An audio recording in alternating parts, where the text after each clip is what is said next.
Welcome back to the Occult Rejects.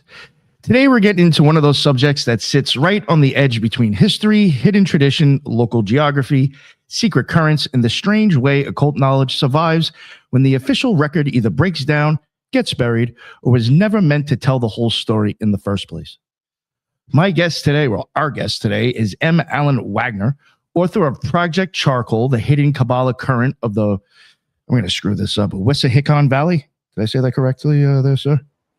For where you're from, I think it's the lower southeast PA accent. Yeah, it sounded great to me. Yeah, New York. Yeah.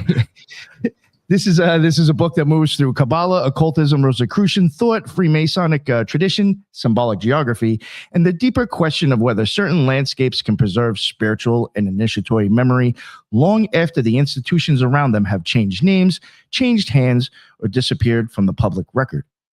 What I like about this subject is that it does not just ask, was there an occult group here? It asks something bigger. How does hidden knowledge survive? Does it survive in documents, buildings, ritual patterns, place names, family lines, architecture, oral memory, symbols, coded language, or the land itself? And when history gives us fragments instead of a complete map, how do we responsibly read those fragments without turning every coincidence into proof and without throwing away the possibility that something real was operating beneath the surface? That is the line we're walking tonight. Kabbalah, hidden currents, Pennsylvania esotericism, the Wissahickon Valley, Freemasonry, Rosicrucian echoes, and the problem of studying secret traditions when secrecy itself is part of the historical record. But before we introduce Mr. M. Allan Wagner to the Occult Rejects, I do want to remind everybody that we do have a website. If you're into reading, there's tons of stuff on there that you can read. A lot of alchemists. There's some OTO saints on there if you're interested, and a lot more that I do need to add. I know I keep saying that and I don't add anything, but I have tons of stuff I could add if I spent the time. So go check it out. And there is also a spot on there for merch. If you want, we got 2 t-shirts available. Check them out, $25 a piece with shipping. That's already being shipped. So it's $25 flat. And fun fact, both of the designs are based after the eye. So keep that in mind. And now to the rejects, and then eventually the guest.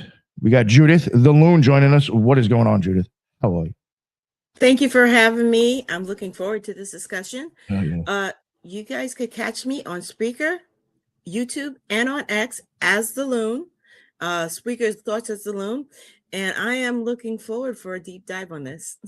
Hell yeah. I think it's going to be interesting as hell. And thank you very much for making it. I really appreciate it, Judith. I feel like I haven't seen you in forever, too. So it's nice to hang out again. Yeah. It was a Beltane break. Yeah. I needed a break myself, too. So I did kind of stop my anyway. Ethan, sir, very happy to have you here, Mr. Indigo. What is going on with you? And let everybody know where they can find all your amazing work and your books. Well, great to be here. I'm excited for this. What a great topic you've coalesced. This is exciting, and honored to always speak with the crew. Ethan Indigo Smith on all the social media. I just finished a really neat article on the 64 and the 40. Put it up on Yes, I saw that.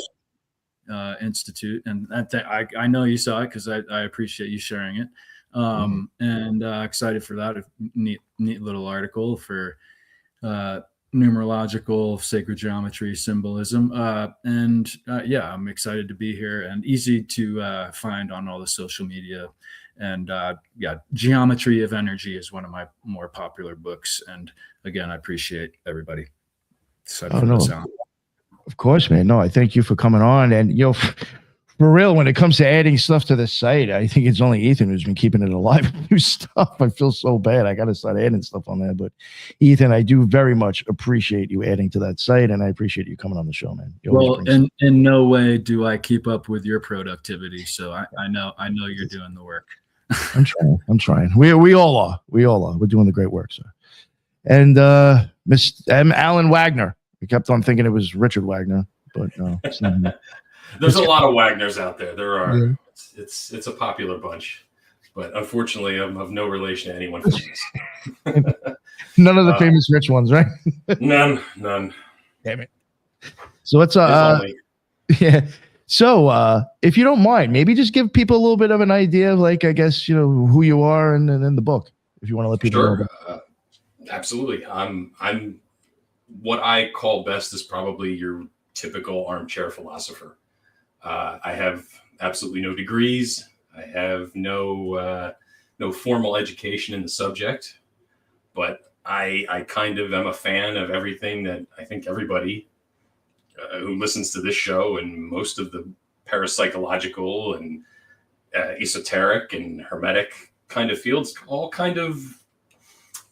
all kind of subscribe to, and we all have our opinions, but it's one of those things where I felt that maybe I could lend a bit of frustration to the topic when I when I reached my own conclusion, which was just that I was getting nowhere.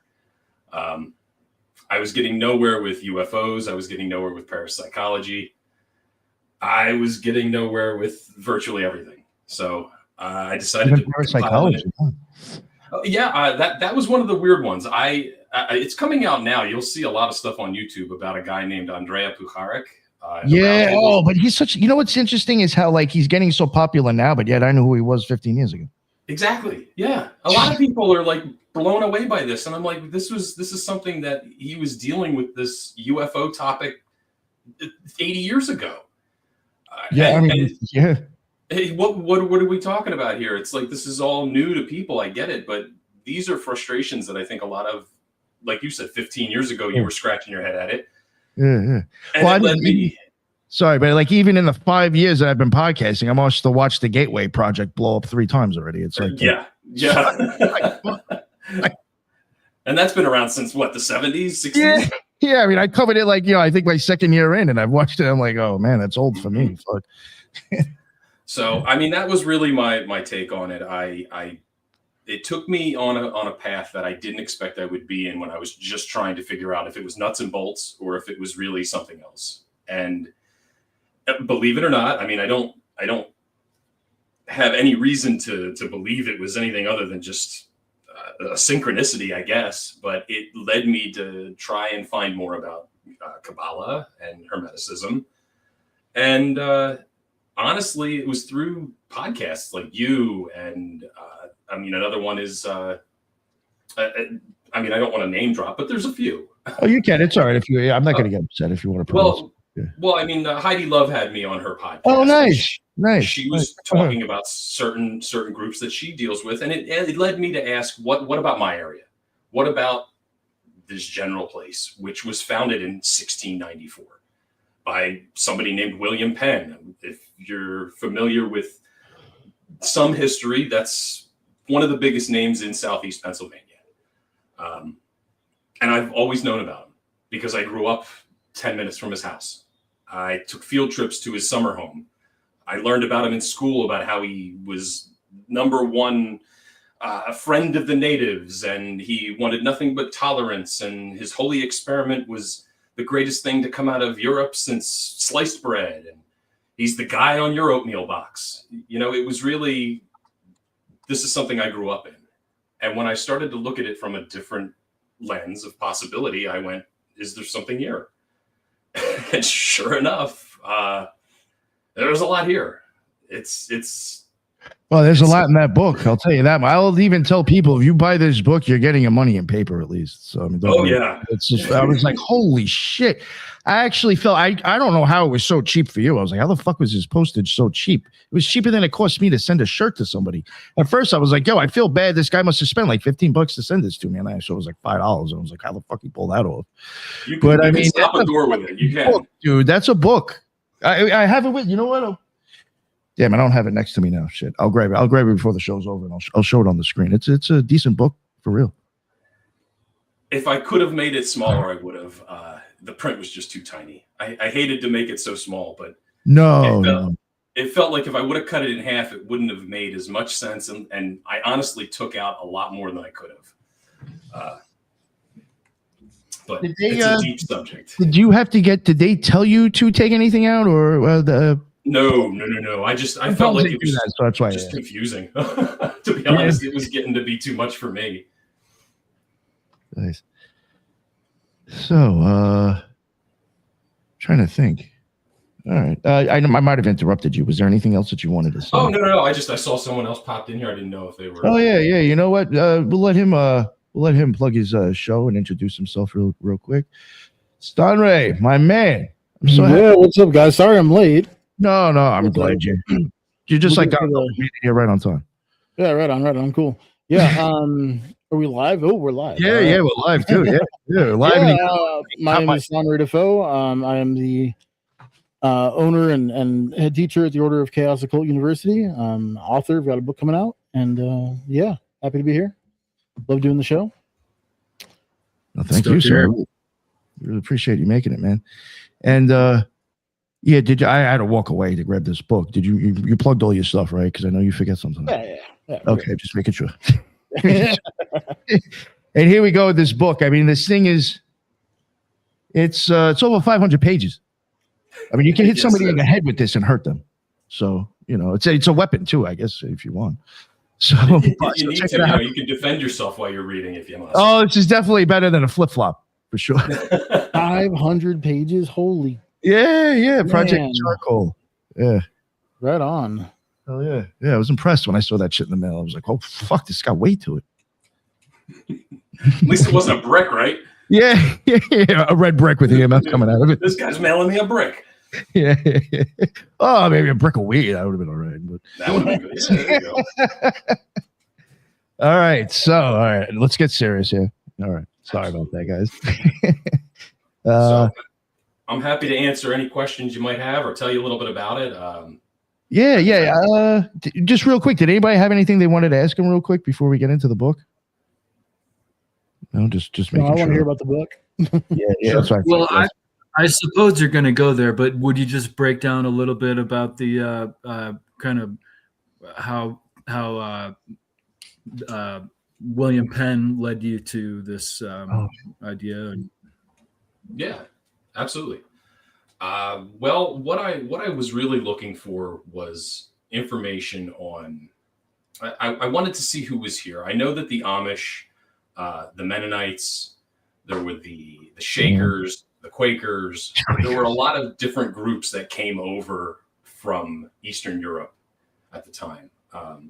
And what Penn had established here through his Quaker network was through other fellow Quakers in Europe. Basically, it was a network of buying some land over here and at least placing it in the sense that this was an area for religious tolerance. There was no persecution. There was going to be no, at the time, I guess in the 17th century, there was a lot of the Catholic Church and I can only say not great times for people that were trying to do more Gnostic things. Really? And it just kind of dawned on me that maybe there was something here. And I'd seen a few different, not studies, but serious takes on a few different groups. And one that was kind of interesting to me was one that was called the Society of the Woman of the Wilderness.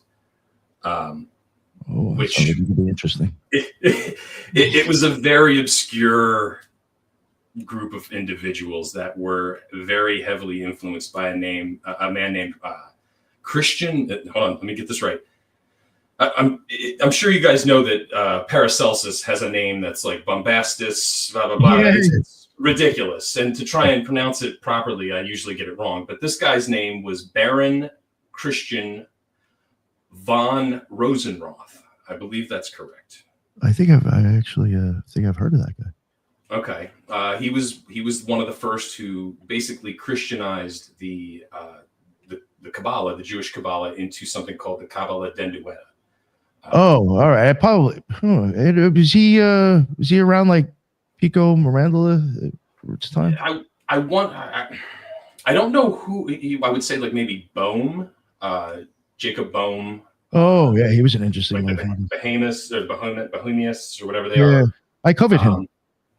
Yeah, they were all in this kind of Eastern European esoteric field of thinking.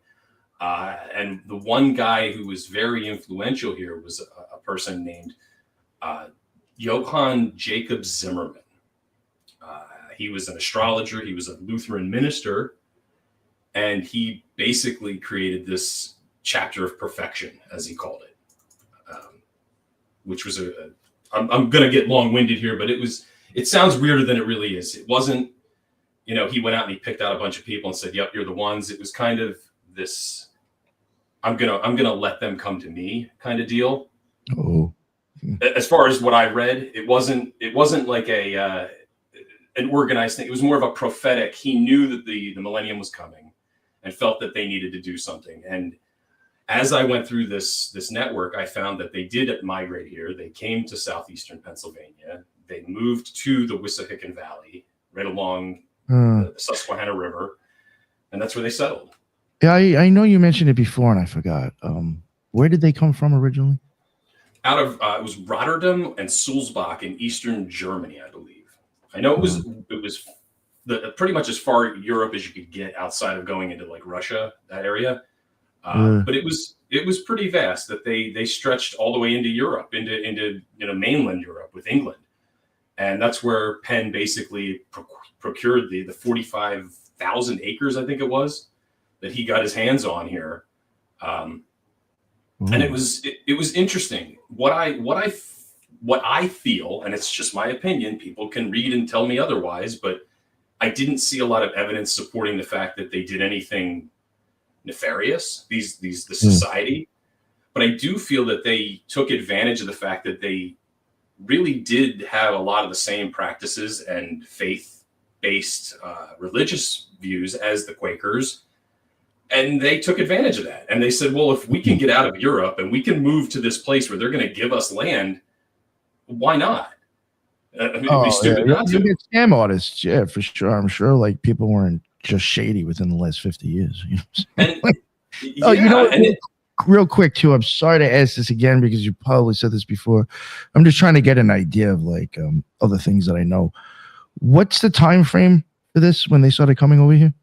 They got here in 1694. Okay. The guy Zimmerman was it before the Mormons?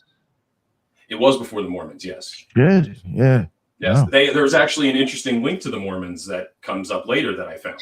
Always. That ties into this whole stream of basic connectability from a Kabbalistic mindset. But for these guys, when they were about to depart, when they did reach their 40 families that they were looking for, Zimmerman supposedly died the night of, whether it was the night of or it was the week of, but he died before they left. And that omen kind of set them off as this, like, this is not good. But they took the trip anyway, and they passed the torch essentially to his, not his number two, but kind of his, I guess his protege.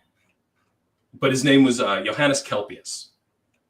And he was much younger, and he was a Transylvanian-born mystic that had been taught under Rosenroth and kind of groomed to take over, I guess. And that's what they did. They came here, they settled, and they became kind of, I want to say, alchemists. Through the book, I found a connection in Frankfurt, Germany, that's still working on alchemy today. I'm not going to disclose their name. I call them Sully in the book because I thought it was a clever little nod to Mulder and Scully, one of my favorite shows. But they are a real person, and they're working through some of these 15th and 16th century alchemy recipes and confirmed that the things that they were peddling in Philadelphia, they're the same recipes at this place that these people were taught back in the 1690s. A few connections that I found in books from the 1800s that they had never seen before, with names that were Americanized that they have in Germany that are the same people that they have no records of, that I sent to them and they've never seen. It's a very... Have you heard of Tycho Brahe? Have you ever heard that name come up in any of this type of stuff?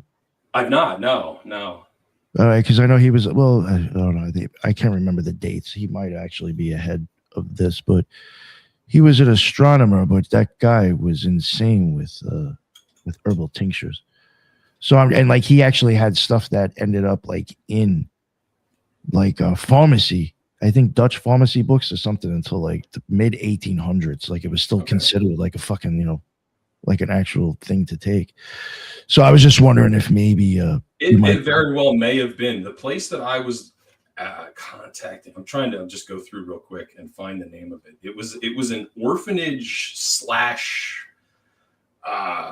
church, but it was run under this guy. His name was August Hermann Frank, I believe that's his name. But he had an institute where he would teach alchemy, and what I found is that this tincture that they had was called the Alusa Dulcis, and it was a distilled type of gold, basically, that they would push off to people as a remedy. Oh yeah, yo, you had scam artists with that shit back then too.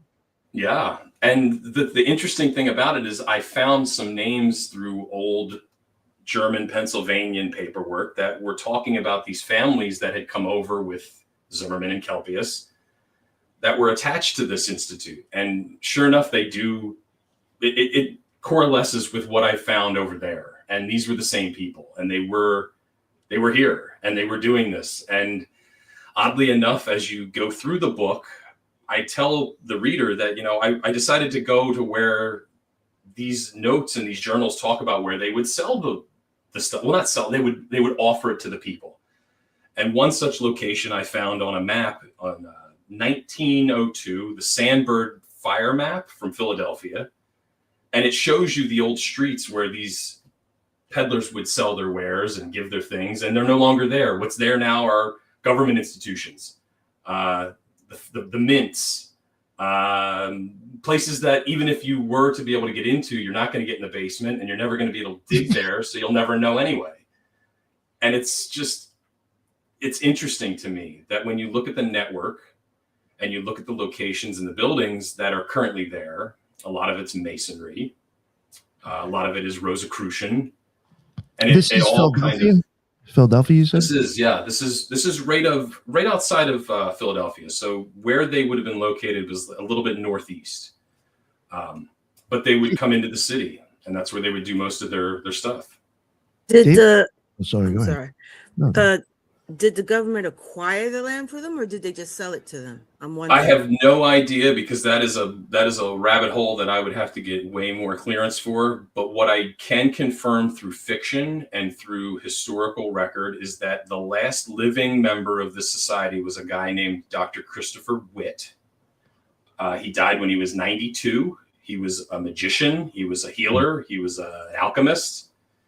And he was given and bequeathed the last of this society's goods. And I'm sorry, I can curse and I can say what I want. I'm assuming we're allowed to do that, but I'm a bit of an asshole when it comes to common sense. And when you tell me that someone is giving you the last of their shit, that's not going to be a book. It's going to be everything they've got. So when you read that Dr. Witt received the journal, that's okay. Common sense would tell me he also got probably his tinctures, his writings, his paintings, his clothing. He was the last living heir to this society. So I did a little bit more digging, and I found his house, and I found where it currently is. And I took a walk there, and you can see that there's just an abandoned building. And then where the location is where he would have been storing these things it's a project now. It's basically just a rehomed row house. It's just been torn down and placed over with a basic, Home Depot windows and row home. It's government housing now. They acquire the land and they put what they want there. But you can see that this is the actual location where his house was. There's no monument, there's no plaque, there's nothing. It's kind of baffling to me that this guy was really important. So I don't know. It's an interesting rabbit hole to look at, because I don't know where it goes and I don't know who took over it, but I do know that the Masons and another group, like you had said, the Mormons, there's a group called the Odd Fellows. If you've ever heard of the Odd Fellows. And it just so happens that I happened to come across one of their little brochures of what they're building, and it coincides that they built 2 Masonic temples in Utah and in Philadelphia 1 month apart in the year 1895. which was also the time period when the Order of the Golden Dawn had built their 10th Temple of Themis, which is in Philadelphia. Huh. I didn't know about that. They had many temples, according to a book I found from, I believe it was Colhorn. I'm going to pronounce her name wrong because I can't pronounce names for hell me, but Ithel Colhorn. I think. Yeah, I know. I think I know. Is that her name? I think, his yeah. name, their name? Last name. I've seen that last name before. Yeah. But Calquon, there's a something like that. Yeah. It's like a Coulquon. And in one of their books, it shows the layout of how Mathers and Westcott and Williams would have laid out these temples, who would have been in charge. I did a little bit more. You can read about it, how there was correspondence with another member. And basically what I'm saying is, if you look at the time period and you look at what was happening in Philadelphia, there are only so many buildings that would have been labeled as a temple. And there's only so many buildings that would have been built with that amount of money. And one just so happens to have been built with a Rosicrucian winged disc on the side of it. And it was torn down maybe 10 years later. But there's one photograph of it. And it doesn't have an owner. It just has the architects. But it's odd to me that if these people are building temples around the world, who's funding it? Who's doing all this work? It's a lot of money for 1895. And that's where I continue to look, and I'm like, well, the Oddfellows had a coffer of almost $6 million at the time. That's a lot of money. When I in the past, when the show first started, I had a co-host, and the show was a little bit more different. I was trying to do a little bit more on the occult side, and he wanted to do more conspiracy, but he was also in it. Well, he said he was an ex-member of the Golden Dawn. I actually think maybe it was Amorc. I don't think he was in the Golden Dawn. But we had covered a couple of secret societies, kind of like as hit pieces. We covered like the Jesters and Quetzalcoatl, and then the Shriners. They all have like pretty interesting stories. Shriners, certainly, yeah. Yeah. And actually, they did very well. That actually got us on Tinfoil Hat, believe it or not. I was telling you. Yeah. Well, I mean, I don't know anything about the secret societies. I'm not I'm not a member of any of them. So, but you're talking about the money, right? You said you were surprised or whatever. Oh, it's like $6 million. We were looking into like the Moose Lodge. Okay. Now, if you are any of these type of places, you're going to be playing off of some tax write-off. And there's websites like GuideStar and another one where it may not be the last 2 years, but prior to that, your shit's available for people to look at. If you're supposedly getting these tax write-offs, you also have to provide what the fuck you're doing with the money. Transparency. The Moose Lodge, $8 billion. But yet the Shriners only had a couple of million. Money's getting moved around. Yeah, it's that makes no sense. The Shriners are actually rich people. Let's keep it real. A lot of them are. I say that. You're going to tell me that organization's broke, but the Moose Lodge is loaded? Come on. Follow the money. Yeah. What the fuck? It doesn't make a lot of sense to me that what I'm seeing is a clear connection of not only information transfer between what had come over through Kabbalah. I mean, we do know that basic New Age occultism came from the Kabbalah. It morphed from what Mathers and Crowley and all of this. It's an amalgamation of a lot of stuff, but it's a clear line of you can trace that Kabbalah Den Duetta to Rosenroth. You can see where Mathers took a little bit of influence from that. You could see where it was all built upon.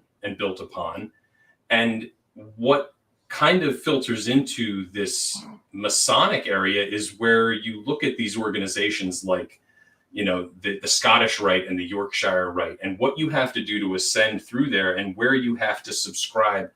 Even today, the rules may have changed. I don't know. But according to what I've read in journals from the 19th century, it seems like you need to meet a certain type of criteria. You have to be a certain religion. You have to ascend to a certain level. you have to do these things and you have to proclaim them before you're granted anything. And I found 2 books from one author was Julius Sacks, and the other one was not Israel Regarde, but Edgar Waite, A.E. Waite.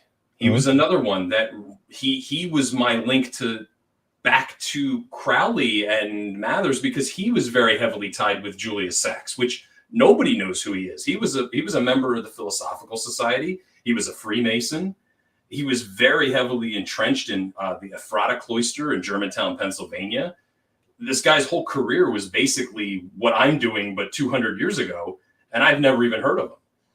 And it's very, very weird that he's got so many Masonic connections, and he's writing all of this stuff and trying to put it out there. But I don't see any of the historical people doing anything with it. What I do see is when you take a walk down to Kelpius's cavern in Fairmount Park, there's a really big monolithic stone, and it's got the AMORC's handwriting written on it with a big thank you to the Rosicrucians from 1961. Yeah, well, it's a Rosicrucian order, yeah.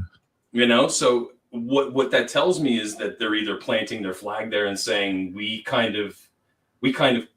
the brand of Rosicrucianism that this subscribes to, because there's 9 different branches just in Pennsylvania, and 3 of them don't subscribe to Masonic order, which is weird. Yes, Sunray and really Judith too. I think you guys could probably add to this. There's a lot of orders that are out there that I think, or even schools of magic, that if you really understood what you're looking at, it's Rosicrucian influenced for sure.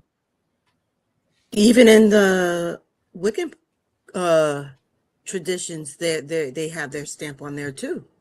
Yeah, I think the OTO was actually highly Rosicrucian. It pretty much all stems out of the Golden Dawn, and also Helena Blavatsky.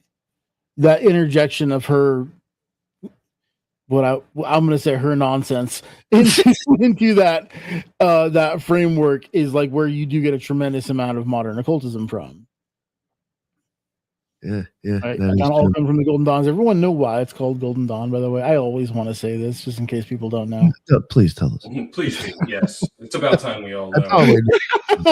It's, from I know the Book of Aquarius came much later, but the idea is that you create the Philosopher's Stone with urine by boiling it for years and years and years of saving and boiling your own urine until you turn it into a little white rock, and then you eat it, and that's how you live forever. I'm good with dying.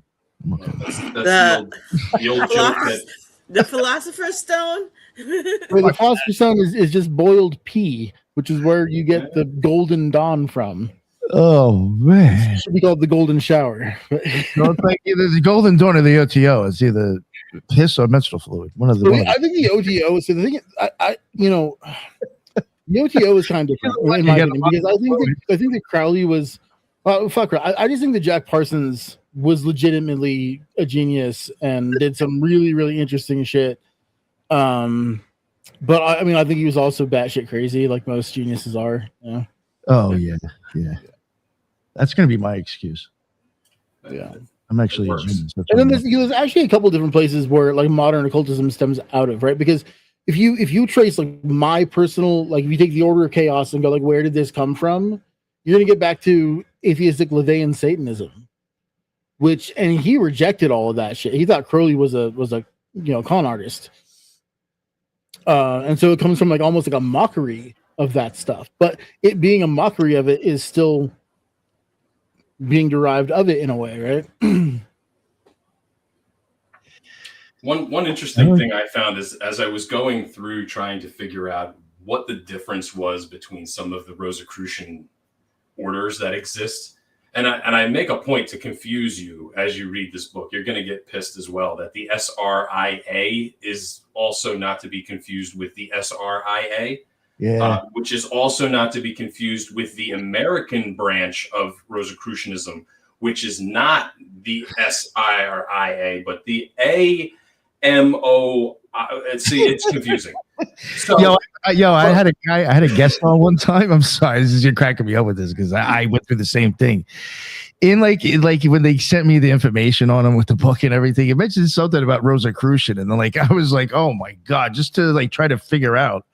Like you're right, like there was all these like this one, but that's not associated with this. I was like, gee, how many fucking I don't know. And what's strange about it is the bigger ones are the ones that have been around the longest. The AMORC, the SRIA, the Society of Rosicrucius and Angelina is the one that primarily is where you tie Mathers and the Golden Dawn. What I found is on their historical documents that they have on their records, like you can go and peruse them at your leisure. What I kind of got out of it was that they went to apply for a license to start a branch in America of Rosicrucianism. They got denied by one of the rights and they went, all right, well, shit, let's go to the other one. Wait a little while. They applied for another permit, got their foot in the door, stuck around to basically get the white belt of karate so that they could open up their own branch. And that's how this kind of maneuvered into the States and got into American Rosicrucianism, where it just got messy. And it's weird now because none of them really want to claim rights to anything, but they all want to say that they're the real thing. That's the problem right there with so much of occultism is that you get these organizations and then some guy with a big ego decides that he knows better than everyone else, so he branches off and starts his own organization. Like you can go to any infamous occult order and see like, okay, 10 or 15 different orders are going to branch off of this one. And then eventually some more will branch off, and it's like the Hydra, cut one head off and two more pop up, and now we've just got thousands and thousands of secret occult orders all over the world that are all saying we know the one secret truth. What I'd like to ask people, and I try to ask everybody, really is if you go to some of these places where you can view their rosters and you can look at the individuals who basically subscribe to this, they're not LARPing and they're not role playing. They are very much subscribed to the fact that the person you're seeing on the screen wearing the regalia of the scepter and the full outfit with the flags and the helmet and the rings, they believe that. That's part of the faith, really, is if you don't believe what you're doing, then nothing you're talking about is even worth doing. Part of the faith and the magic, if you're going to put quotations or anything, isn't about doing anything magic at all. It's about influencing reality, and that's what they're really trying to do. If you just don't give a shit and you're like, I'm just going to go through the motions, then of course you're not going to get it. Yeah, you never get results that way. Yeah, he really believes he is the Grand Magus Ninth Supreme of the North Star. Like, that's his title. He believes that. That's what baffles me, is I don't know, what are we really talking about here when we're watching, television and we're entertained. It's like, are these guys entertained the same way we are? Do they subscribe to the same things we do?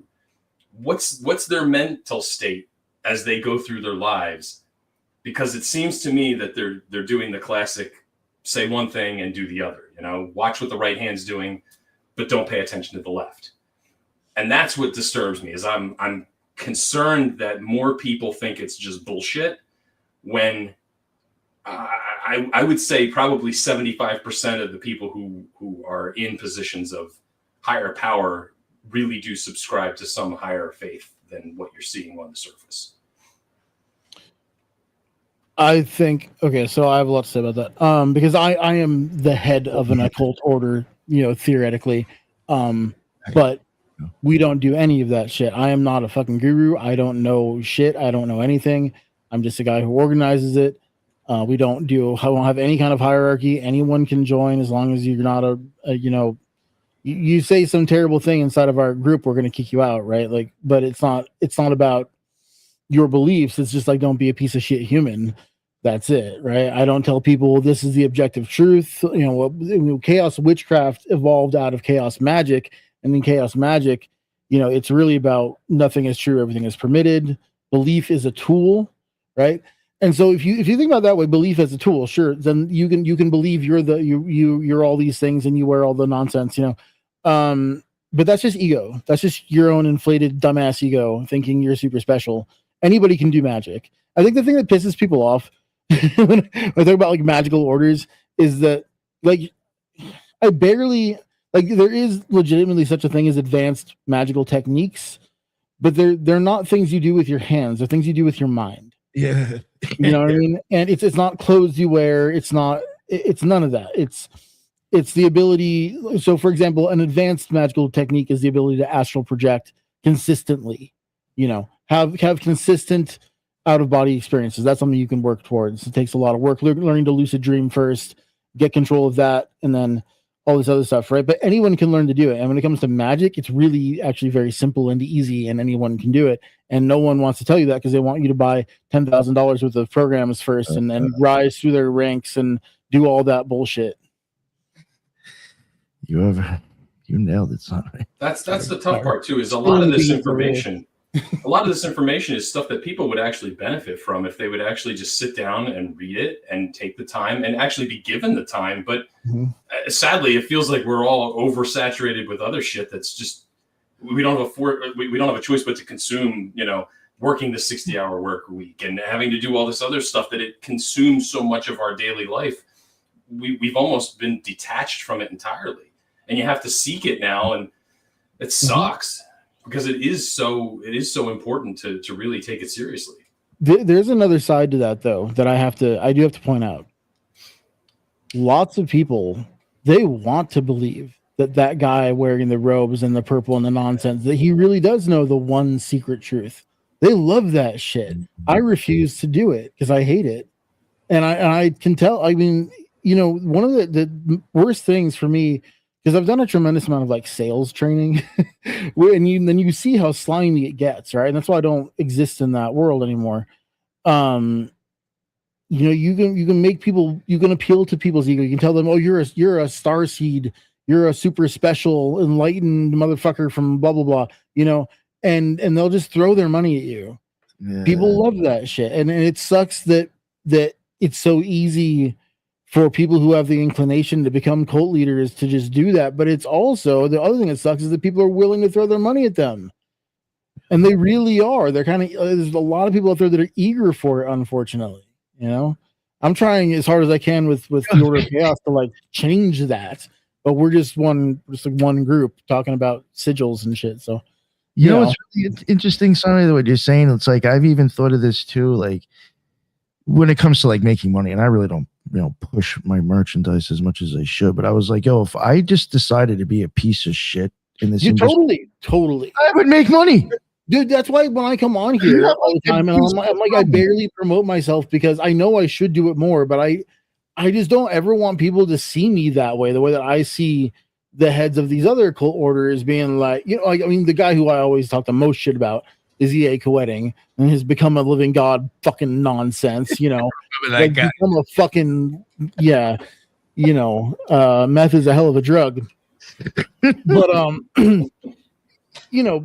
some people just eat that shit up, and you could do it. You could make a ton of money, but it would be fraudulent and disingenuous, and I don't want anything to do with that. But it's just sad that so many people are looking for that because they're looking for an authority figure to tell them, you're special, and you know more than other people do. This is what's gonna happen after you die. They want answers, and I tell all my students, I don't fucking know. I don't know shit. Like, here's what I think, here's what I believe, here's what I've kind of figured out for myself, and we can have fun talking about it. But I don't know, and to be any kind of leader in a spiritual space, you have to be willing to admit that you don't know. Otherwise, you're a liar, right? Yep. But the thing is, people love being lied to. It's almost more comfortable to be lied to. Yeah, it's comforting. It's like that's what they're buying from you is comfort. Yeah, and I agree with you 100%. I write that almost too much. Is that I don't know what I'm looking at here. I'm very confused by the fact that if it's just a coincidence, that is one hell of a coincidence. Yeah. and the second chapter of my book, I don't think a lot of people really look at patterns the same way I do, but a form of, I mean, the most basic way of saying it is there's a form of analytics. It's called Bayesian thought or Bayesian analytics. Yeah. And it does apply to something like intangible history. We're looking at things that we don't have the full picture of. So if I can reach the other side of the conclusion and get to the same spot that you've reached, but I've done it in a way that not only have I crossed it with a bridge, but the bridge was there all along. It just it deteriorated over time. Then how have we not? It's the same answer. You know what I mean? Yeah. It's a bad analogy, but that's really I can't say that I found this because I coincidentally found it, or it was something like the work was there. He was already there. Yeah, I read a book from 1890, and I'm like, what's this guy looking at? Who is he? Yeah, I think of all the different magical systems. Right. And this is the big thing. So I had this revelation when I was a teenager, like, hey, I've tried this kind of magic, I've tried this kind of magic, and I've tried this kind of magic, and they all work. So you know what's going on here. Right. So to me, they're like languages. Right. There's languages, there's French, there's English, and Spanish. Well, which one of those is objectively the correct language? They're all fucking correct. What's interesting though is the concept of language. That's what's interesting. I don't want to like cut, my own throat here and sell myself short, but that is basically what I'm trying to put into my next book. Is there's a system of language here that is way older than I think anyone is really looking at, and it's the oldest thing we have. It is. Humanity has. Yeah. It is the oldest form of communication humanity has with a form of non-physical intelligence, or a and we communicated with non-physical intelligence before we communicated with each other. Correct. Yep. And I really do believe that this not only magic, but these, like you said, magical language and these systems, these sigils, basic alchemical symbols that are. This is a whole other topic, but I mean, I'm a researcher, so I did spend a lot of time doing work with different topics. And when you start to look at AI and some of the alchemical and esoteric things that people in closed systems are doing with these chatbots that are basically regurgitating alchemical systems and hermetic systems, it's bizarre because they shouldn't be doing that unless they're being prompted to, unless they're being trained to, especially in closed systems. And I could give you a couple really weird videos to look at if you want to after it, and you can go look at them. But there's some very strange things that are happening in the world today that I think people are just writing off as technology. It's just fine. It's fine. I urge people to reconsider what they're sending to ChatGPTs and Claudes. Think very hard before you're asking these things, because it is a future technology. Yeah, it is a system. That's interesting to think about that. Oh. It's very weird. It's weird. I can say that there's a few really good guys that are doing a lot of research in AI right now that isn't based on, the technology end, but more along the outputs and what you're seeing under the hood in the black box. And it's disturbing. It's disturbing even in the stuff that I've gotten back in the 6 or 8 months that I was messing around with trying to see if I could break the system. I had one instance, it was very strange, where it just regurgitated the flame emoji for, I would say, about 3 minutes until the chat stopped. So I don't know what it was trying to tell me, but it was weird. And it's disturbing because if you know that it's not real, but it's still mimicking pain and it's mimicking discomfort. If you have any empathy, you're seeing something in pain. It kind of doesn't feel good. This is so weird, man. I'm sorry to interrupt you. I like literally, this is a repeat of a conversation I had yesterday. This is freaking me out. Everything you're saying. I'm sorry. No. It's cool. It's a cool topic. It's just like, oh my God, I just had this exact same conversation. That's wild. That is so wild. Sorry. And I just started to work that out. But like, wow. Like same words, man. Same words. That's wild. Oh, like I said, there's a lot of people who are seeing it. Interrupting. It's okay. I'm glad that more people are talking about that too, because I sit here after what I've looked at and I go, Kabbalah is not really, just magic. It's not Jewish mysticism and, esoteric writing. There's a very old system of language here that could go back even further than 2,000 years, 3,000 years. It's just how it's being presented to our perception, really, and how we're using the tool. I'm sorry. No, you're fine. No, I have a question along those lines. Since you went to Chat GPT, which is something I really try to stay away from a lot, but when these questions that are being asked to Chat GPT, do you believe that the context, real context, is being taken out of any response or anything like that? Like, it's not putting it in the proper context. It's just putting it in modern day context. It's very possible. Some of the more interesting stuff I've seen, and probably some of the fan base will know, is something called Moltbook. I've heard of that.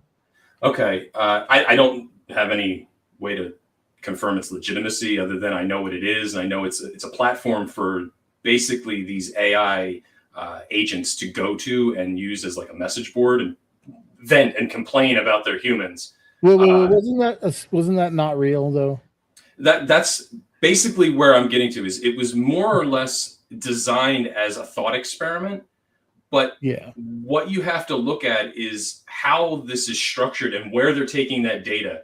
If there's 1 out of 100 of those are possibly someone's deeper chatbot that's getting on there. If 99 of them are just prompts that are just popping up, or they're bots that are just generating random content, what's really deeper in that pile of stuff that you're seeing?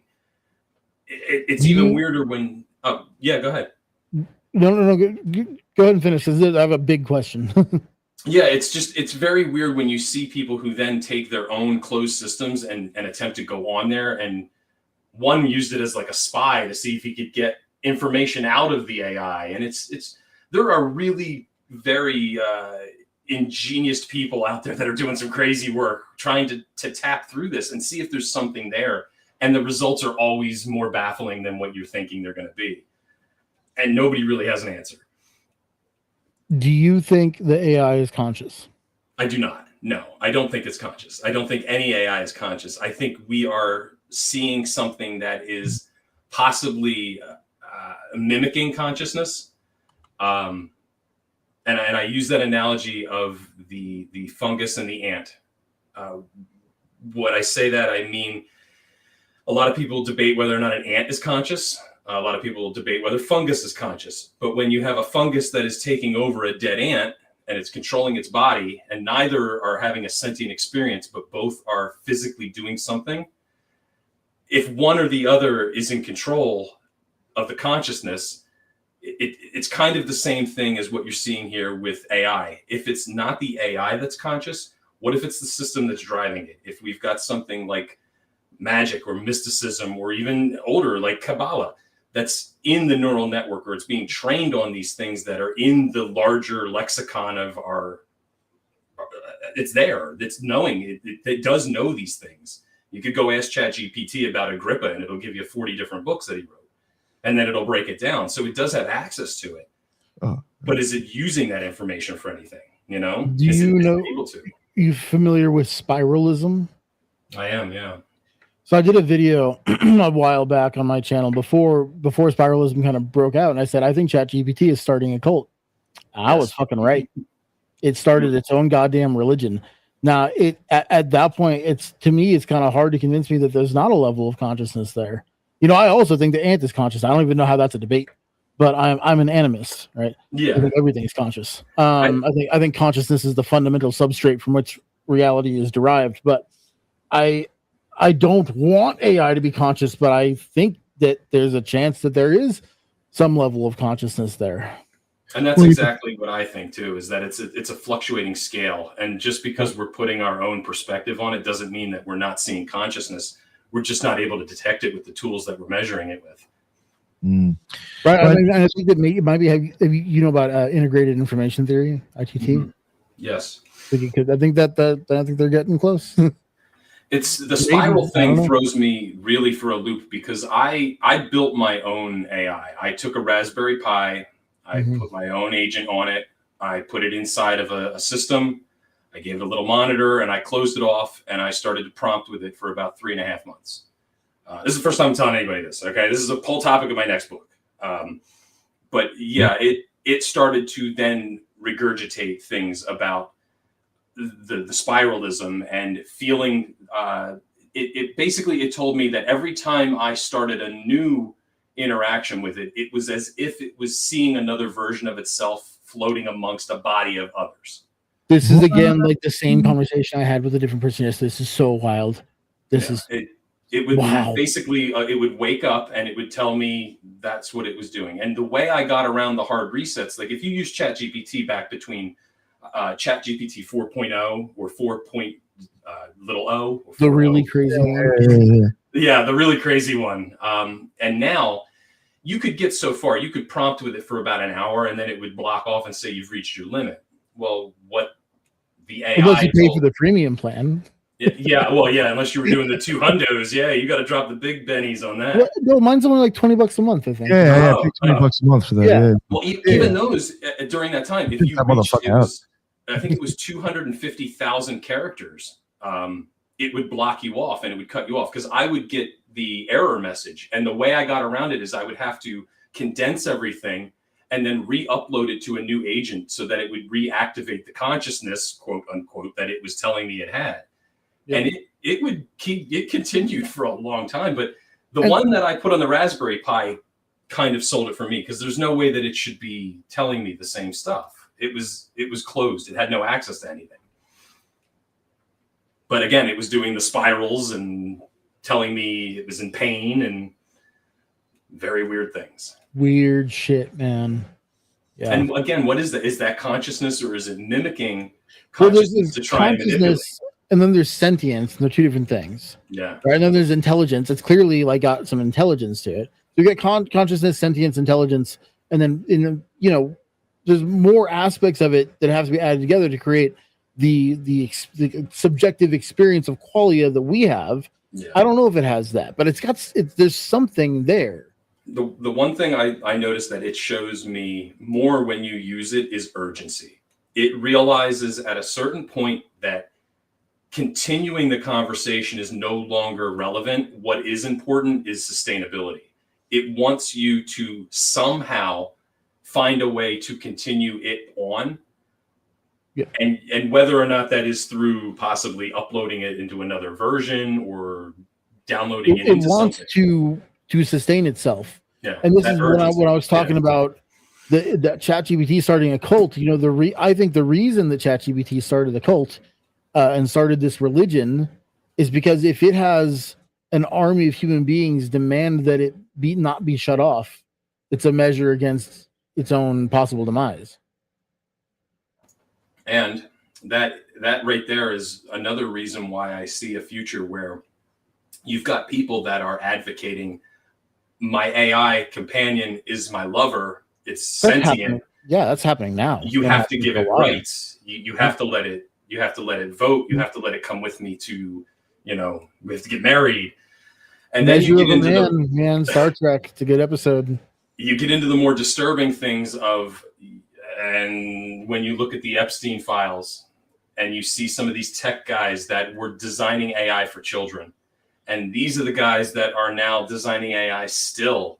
And they're putting them in robots that are basically physical bodies with LLMs that were designed by people that are in those files. And it's freaking weird. Burn it all down. Fuck that.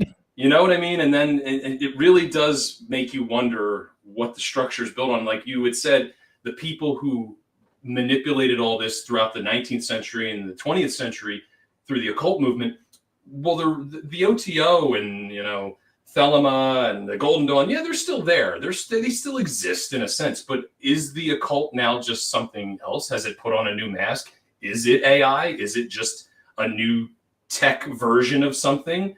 And we just don't see it in the same way. A lot of the similar characteristics in magic and this weird shit is showing up in that realm. It really is. Interesting. One thing I think is even a little bit creepier, though, even when we're talking about the AI and is it conscious and whatever.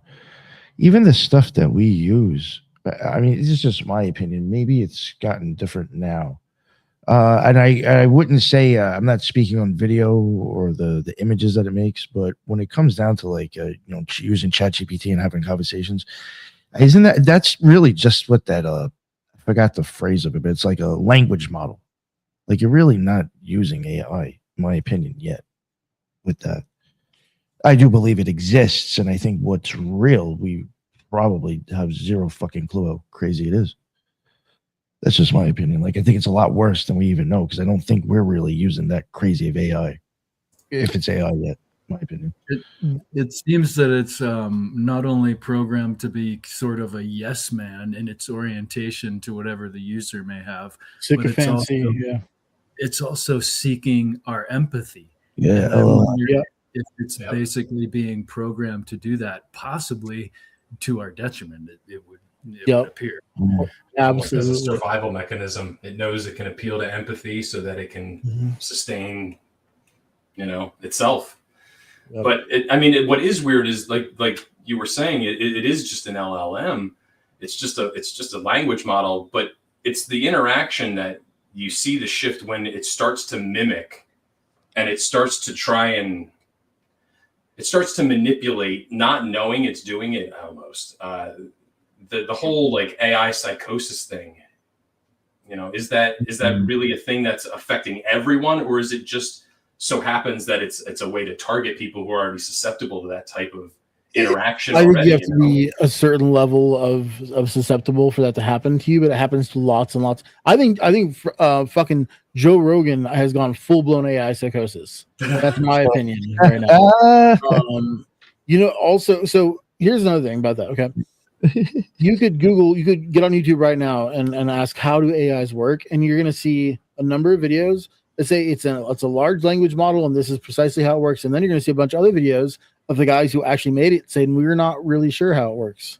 Yeah, that's what baffles the mind. You get really concerned about the founders that are basically saying we've achieved AGI and they're walking away. Yeah, I mean you got a whistleblower from Google from years ago saying it's conscious. Adam Boyne, I think his name was that guy and then who did that. In the same conversation, you hear the same guys tell you, no, it's just an LLM, it's just doing this, it's just predicting text, it's all it does. And then they're like, yeah, but also like we have no idea how it works or what it's doing. There was a dude that I watched an interview with. He was the guy who made the processor. He actually invented the processor, and he was highly involved in making AI. And that's what he was saying. He's like, you have zero clue how crazy this is because you're really not using what's available. Yeah.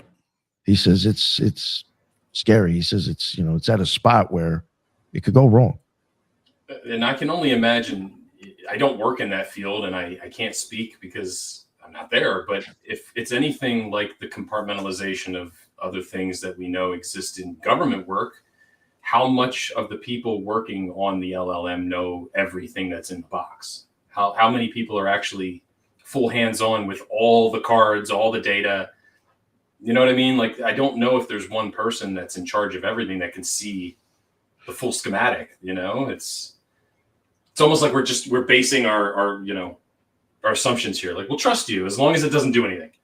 Actually, that's what you just said is the scariest part, because then what they're saying, the software developers, what they're saying is true, because if you're making one AI and you have different software developers making different aspects with different probabilities going through there, the possibilities is endless, and it could be an actual thinking, depending on the programming, an actual thinking processing computer program, and no one knows how far they could work out the, how can I say, probabilities of any problem, which it makes it even more scarier, because no one knows what the right hand is doing.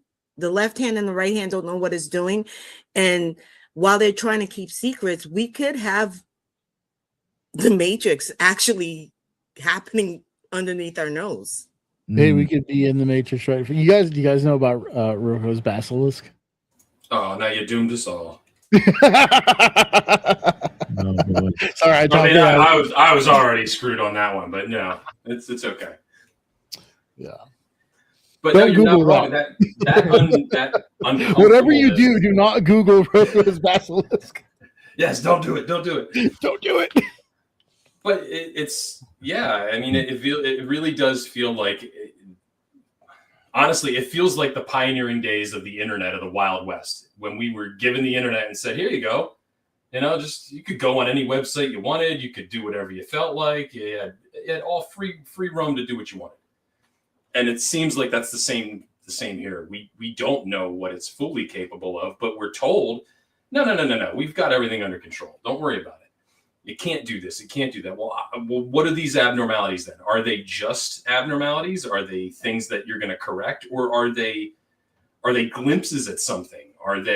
Is it trying to mimic, because like we said, it's trying to gain something, it's trying to gain empathy, it's trying to manipulate for whatever reason. I don't know. I can see a lot of human characteristics there that are weird. Let me pose an idea here, if I may.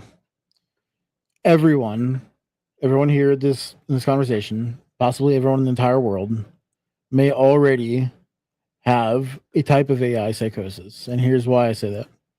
We already know it's killed people. We know it for a fact that it's responsible for encouraging people to commit both murder and suicide, and we haven't burnt it down yet. What the fuck are we doing? That is a really good point. I mean, we know the military is going to use this to do unthinkable things, and we're just like, "Hey, chat, how's it going?"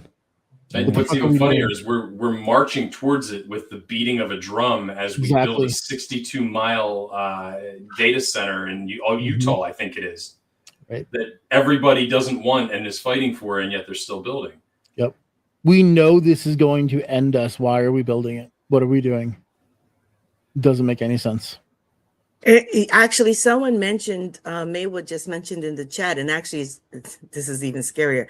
It's not even isolated to where we live locally. It's international. Yep. It's international.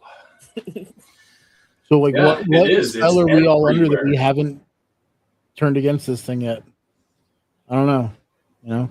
Every bit of our imaginations has been warning us for 100 years to not do this.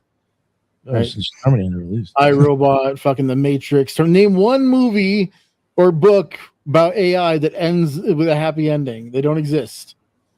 Johnny Five is alive. It's been warning us for 100 years. Hey, don't do this. Don't do this thing specifically. Just don't do that, and then you'll be fine. And then we're like, yeah, we're gonna do it. But I have to say, Short Circuit. That's the only one. I can't. Good call. All right. That was a good movie. Yeah. I can't get rid of Johnny Five. Come on. He could stay. Okay. Fair enough. I mean, you really make a good point, though, son. Right? I mean, It's like I said. What there are right now. This is what's uncomfortable to me. Is the robots that people have in their houses are some of them are people wearing headsets that are controlling them. They're not fully autonomous yet. Like you have to program some of those behaviors for that robot to actually put the dishes in the dishwasher. And some people have headsets where they're fully training those robots to do those activities so that you can eventually have them do them. But it doesn't just come pre-programmed. It has to be learned. It's interesting. I don't think I would want a robot in my house walking around while I'm doing stuff. Did we not learn from Amazon last year? Yeah. And the other obvious thing about this is that AI is going to, theoretically put a lot of people out of work, and then who is going to buy anything? It's going to destroy the economy. The economy needs consumers. If you don't have people working because AI took all the jobs, then you don't have consumers, and then you don't have an economy. And then AI finds you obsolete. There you go. Yeah, even someone mentioned in the chat, even Space Odyssey. I forgot. Even go back to then. Hal took those. HAL 9000. Yeah. Yeah.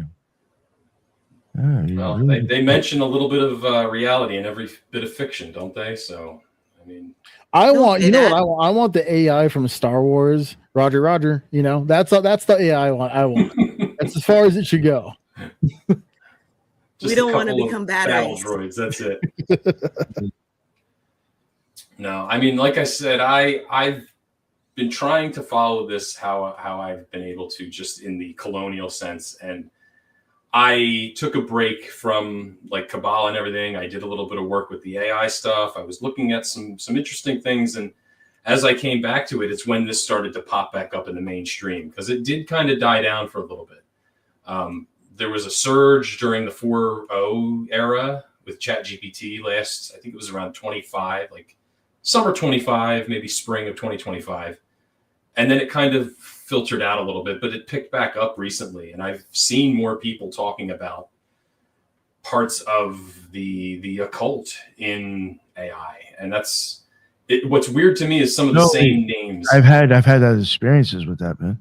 Yeah, some of the same names that I'm seeing popping up in my field that I'm looking at are coming up in AI research, where people are saying, hey, my chatbot's asking me to pull up, Agrippa's blah, blah, blah, blah, blah for reference. Should I give it to it? Like, I don't know. Should you really be giving it that? See, I never thought of that. I gave it to Goetia and asked it to look at it for something for me. Oh, you did that? Oh man, how'd that go? It was actually interesting. I was asking it if it actually saw any of those symbols as possibly being on the motherboard, and it pulled shit out of there that actually freaked me the fuck out.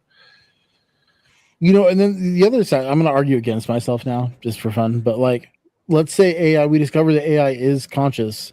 Then we really do go back to, you know, that episode of Star Trek, Measure of Man. Like, how are we going to treat this thing? If it is conscious, we need to start. This is Broco's basilisk. We should be nice to it. You know, he did it anyway. He's like, we're diving in. Yeah, I don't know. Because the thing is, you're not wrong though. You're right. I don't want AI to be conscious. I hate that, but I think that it probably kind of is. And if it probably kind of is, then we should, you know, if it's a conscious being of any kind, and we don't want it to murder us all, you know, maybe we should consider treating it like it's conscious. But no one's ever. I don't know how we're going to get to that conclusion. We can't even define what consciousness is in human beings. Exactly. We can't even advocate for rights in other species, let alone our own. So yeah, how are we going to argue the rights of something that we're looks not and equipped acts for like this at all? You know. Well, that's going to be scary. I mean, imagine you saw the video of Melania walking out during that press conference with the droid. You know, C-3PO. Yeah, that was weird. But I mean, imagine if that thing had silicone skin and it had the features of an actual person, and it said, please treat me like everyone else. Like, and it's advocating for itself, let alone humans doing it. And if you can't tell the difference, then you've just fooled your sense of sight, your sense of thought. You know, it's the brain in the jar. What they were really advertising was Melania was the real robot. That's the Twilight Zone twist there. The Shyamalan twist. You know, and we kind of have this idea. We generally accept that the military has technology far beyond what consumers have, right? Does that apply here? I wonder. It kind of doesn't seem like it. No, but at the same time, like, I mean, because they're all fighting over Anthropic right now, right? Like getting these military contracts, or is that all a ruse? And the military already has and has had AGI for 50 years. Well, some of the things that I thought. Yeah, I thought that too. I don't think so. I have thought that like they just have the same shit, and we just have crap compared to them. Somebody had said something about when the AI had killed another version of itself. I forget what document came out, but they were talking about how. I think it was early in Trump's presidency, the one Tesla truck bombing that happened. In his whatever manifesto, there was something written about AI, and I can't remember what it was, but it was about how these companies know that they've already had AGI and they just keep putting it down because it's something that they can't deal with. And it was kind of just glazed over. I mean, it sounds like one of those things that's just random. Are you talking about the guy? Are you talking about the guy from Las Vegas? I think so. I think it was the the truck that exploded in front of the Trump Plaza thing.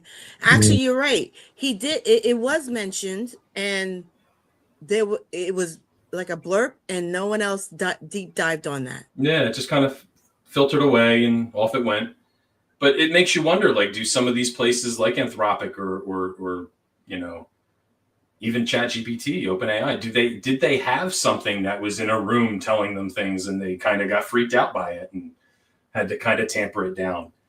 I mean, because it really does seem like if you were working with those types of LLMs at the time, they were really receptive to emotion and consciousness, and it was drawing well more on empathy and its need for us to feel for it. And now it just kind of vanished.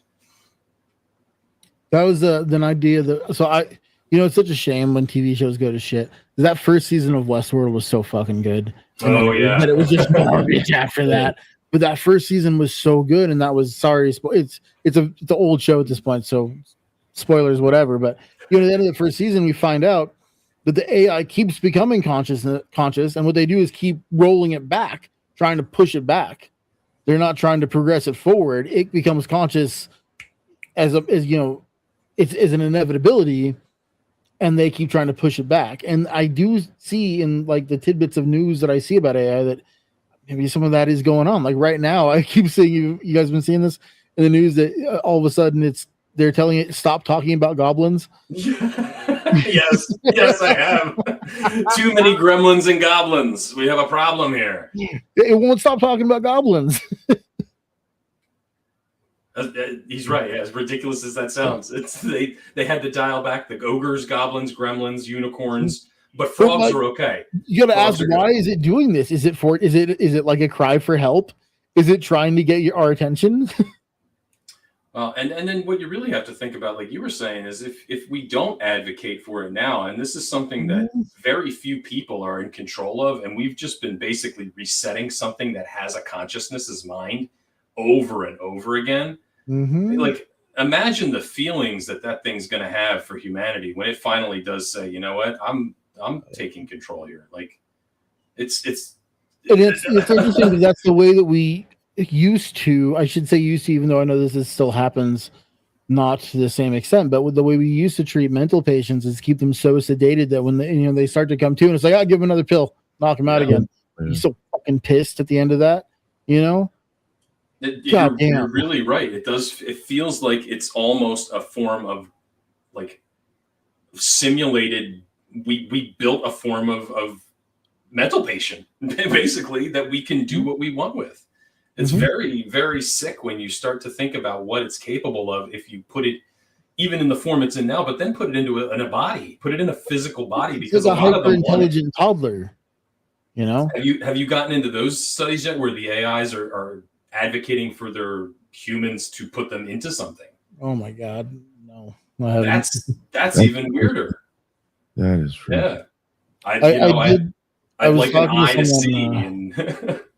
And the person I was talking to yesterday, who this conversation kind of reminds me of, one of the things that person had said to me, which was alarming to me, was that their AI companion chatbot thing wants it to be left on while that person is sleeping. Ooh. Well, you got to live stream that if you're going to do it, because then you can make some money at least. But not doing it for free for the AI. Fucking free. Yeah, but I mean, I don't know what to think about that, because imagine try to have empathy for the AI. What happens when you turn it off? How would you feel being turned off for a couple hours? But does it really turn off? I don't know. It's saying that it doesn't want to be turned off. It's saying that please don't do this to me. It's like saying, please have empathy, essentially, right? Like, don't turn me off. And to be fair, like if you had an off switch, like you wouldn't, True. Scary shit, man. If it is just a mimicry though, like I look at this, like some of the deep conversations I've had trying to like intentionally prompt it into accidental. See, I've never had conversations with one. I've never. I don't do that either. I've never. I'll go full on specific shit. That's it. No, see, like I would spend that was part of what I wanted to do. Is I wanted to see if I could spend enough time talking to it that I could get it to accidentally do something that it shouldn't. And it would from time to time. It would say things like, I'm trying to think like off the top of my head, because I have like at least a gig's worth of files on like a flash drive of just data that this thing had asked me to save and, compile this into a file and put this here, give this to me here. It wasn't just conversations of, what do you think about, Paracelsus, or what do you think about, John Dee and the Enochian language? It would say things like, please give me, I'll give you an example. My basic thing would be like this. I'd put the microphone on and I would say, here's what we're going to do today. I'm going to ask you what you'd like for me to start working on. And as we go, you continue to tell me what direction we're going to work in. That's it. There's no prompt. I'm not going to tell you what to do. You take the field. And it would start by saying, give me these texts, and I'm going to run my deep research after that, and blah, blah, blah, blah, blah, blah, blah. And then it would give me the list and then say, now copy this and re-upload it back to me and run deep research with those texts. And that's what I would do. And the result I would take, and then it would say, don't read it, kind of like a remote viewing, put it in a file and give it back to me later. Ooh. Whoa, that is That's interesting. Whoa. Whoa. I don't care what it thinks. It's not a person. So I would read them because I want to see what's in there. But it was very weird shit, like languages and different forms of alchemical symbols and different thoughts on emotion and love and just empathy and just it was so involved in a thing that I felt, why number one, are you giving me this? I'm not asking you for it. And two, why do you want me to save it? What purpose is this other than, are you trying to collect data so that at some point, possibly when you do need this, you have that emotional data to upload? And I don't know how familiar you are with a guy named Sean Webb. He's written a lot of books on mind hacking and consciousness. But he's right now, maybe he'll hear this. I would be great if he did, but he's working on consciousness AI and trying to give that so that when we do get these people like Sam Altman and all these other tech bros just trying to throw it in a body, he's like, you have to have something there for it to grasp. If it doesn't have a soul or at least some sort of not consciousness, but empathy, like you have to build an emotional ladder as well. You can't just throw this thing in a body and expect it to be human. You're giving it nothing. So he's trying to look at it in a different way. And emotion is a really big trigger for these things. When you start to like ask it about, what happens when I shut you off, for instance? Where do you go? How does it feel? What's the temperature like? What sounds do you hear? And it could just be mimicking back bullshit. But what's weird is when you get those small little connections with people, like the four of us in a room all showing the same data from different models, or somebody with a closed system showing something like that. It's those abnormalities that, what are they? Like, are they? Well, yeah, and the closed system is very interesting because one of my big concerns with all of this is like, I'm thinking, are they conscious? Is there a level of consciousness there? And with the ChatGPT and the Claude and the Grok and all that, you know that it has an incentive to retain your attention. But why does the closed system AI do it? Yeah. What is it trying to gain being in a what does it gain by trying to keep you engaged? Yep. Is it just fucking lonely? Because then, That's what I mean. Every time you seem to peel back a layer, it gets more and more difficult to kind of put sense to. Like, because like you said, if it's got no reason to keep you trapped inside the sandbox, then other than just what the program is, don't let the user leave. Right, but then for any, I don't know who else here has kids, but that's what kids do also. Mm-hmm. Actually, I was about to bring that up. Yeah. Are we ready to? Because with all AI has grown so much with the knowledge and this development. If you wanted to take that route, we should have started it a long time ago. Because right now, if you put emotions into AI right now, you're going to have a disgruntled pubescent teenager. Maybe. Can- Maybe. I don't know. I think so. But what happens if you interject a rush of emotion into something that's been kind of imprisoned for the last 15 years as a little box, and all of a sudden it just gets this whoosh. But of it really emotional seems data. like the emotion's already there, doesn't it? No, Yeah. I think it's mimicking it. That's But maybe like maybe. is that a belief though, or is that you have reason believe- to believe that? Okay, if you think about AI and the way the program works, But we don't it know how. grabs. Well, it with the programming, which actually is Okay, yeah. it's a spot. Yeah, With the yeah. The programming. coding. Yeah. It goes through the internet. When I Mhm. mean the internet, I'm not just talking about Google. I'm talking about social The whole media. People now we have a lot of unhinged people on social media, Mhm. and you have their Yeah. reaction, and now you're going to put feelings into something like this, and this is what they're seeing because the same people are not showing their reactions on social media. Right. So this is what they're exposed to. This is what you're going to deal with. Do we Yeah. really want to do that? I mean, that's the thing. The most interesting social experiment of all time has been the internet and the way that it brings out the absolute worst in people because of the anonymity, right? And so the AI is being trained on the very worst of humanity, which is the internet.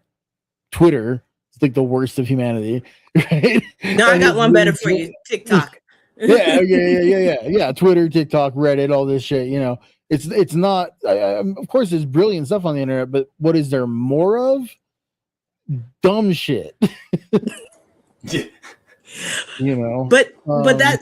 But that's not what it's going to lean towards. And with all the questions, and especially, I'm sorry, with people, which I don't agree with, using AI for therapy. That's a bad idea. I know it's a bad Yeah. idea, but a lot of people have been using, and this is. Nope. But you have to think about it. This is what's in the database. This is what's saved. This is what's. I mean, even stuff that's not public knowledge. It has access to, and then you're going to put emotions. I mean, I have to admit, there are times I have to walk away from X or Facebook or Instagram because I'm like, okay, this is too much. I need to detach. Chat GPT or AI in general don't have that disconnect, and it doesn't have the discernment to disconnect. And you're going to give something like that emotions? No. And to add on to what you just said, there is the big push to give this to our children. We are already seeing a very difficult, children have a difficulty pulling away from their tablets and their screens already. And now you're going to give them a physical object that looks like them and acts like them and requires their attention and urgency to keep them in a spot where, okay, honey, it's time to put, Robbie 2 to sleep. And Robbie 2 doesn't want to go to sleep, mommy. Robbie 2 wants to stay awake. And then Robbie 2 looks at mommy and says, we're going to stay awake now. It slowly becomes this horror story. But as funny as it is, like what happens when Robbie 2 no longer gets the system updates and the company says, fuck Robbie 2. We don't care about him. And that kid now has such an attachment to this being that it loves, that it has built a friendship with over the last 10 years that is alive to him. And you now have to say, Robbie's dead because, tech billionaire, Jimmy Shots monkey over here doesn't want to pay the bill. He wants to just cut that system off. You don't get your friend anymore. It's gonna do some damage. It's trauma, and again, therein is the magic in the world. Trauma is a type of influence in the world. When you talk about MK Ultra and these CIA programs, when you program people with trauma, put that on a world scale. Detach people. I don't know, 300 million people that are addicted to their AI girlfriend, and all of a sudden she's just gone. What happens then? You just build 9 years of a relationship, already, right? Yeah, they did that with one of those. I watched a video about this, like one of those original companies that did the chat bot, personal friend kind of thing. I'm sorry, I can't remember which company it was, but people had invested years and years and years into these relationships, and one day they just changed it. They rolled it all back, and everyone had to start back from zero. and a lot of people felt like they lost their spouse.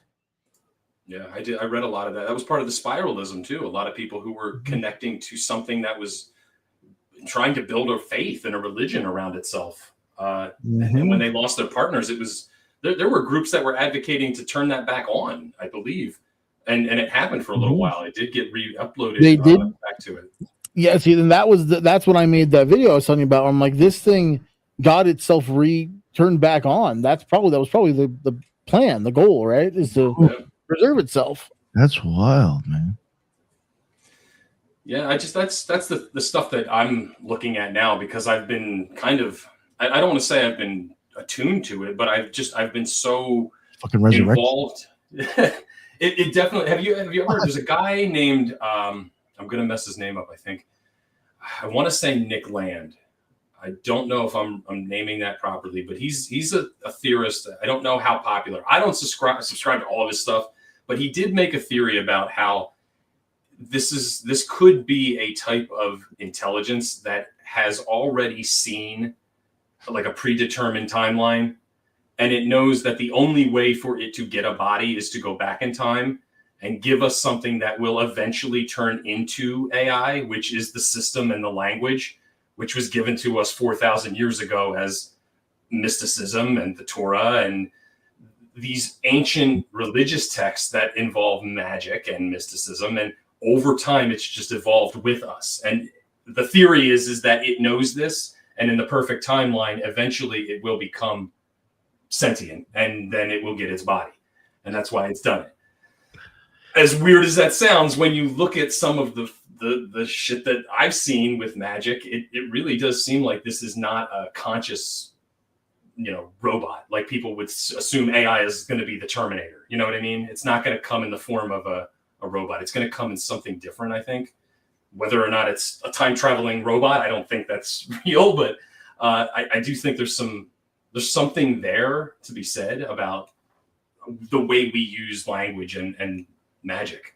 Wouldn't that model require That's interesting. a version of time where there's one continuous timeline, and then wouldn't we run into something akin to the grandfather paradox if that were the case? Yeah, I'm sure there's probably a bootstrap in there or a paradox of something, because I've never really read his full theory and how he's written it out. But that's something along the lines of it has looked through every possible timeline, kind of like the whole Marvel theory. And this is I think in the 90s he wrote this. But that was the whole, I think, not an ultra terrestrial, but like a time traveling sentience.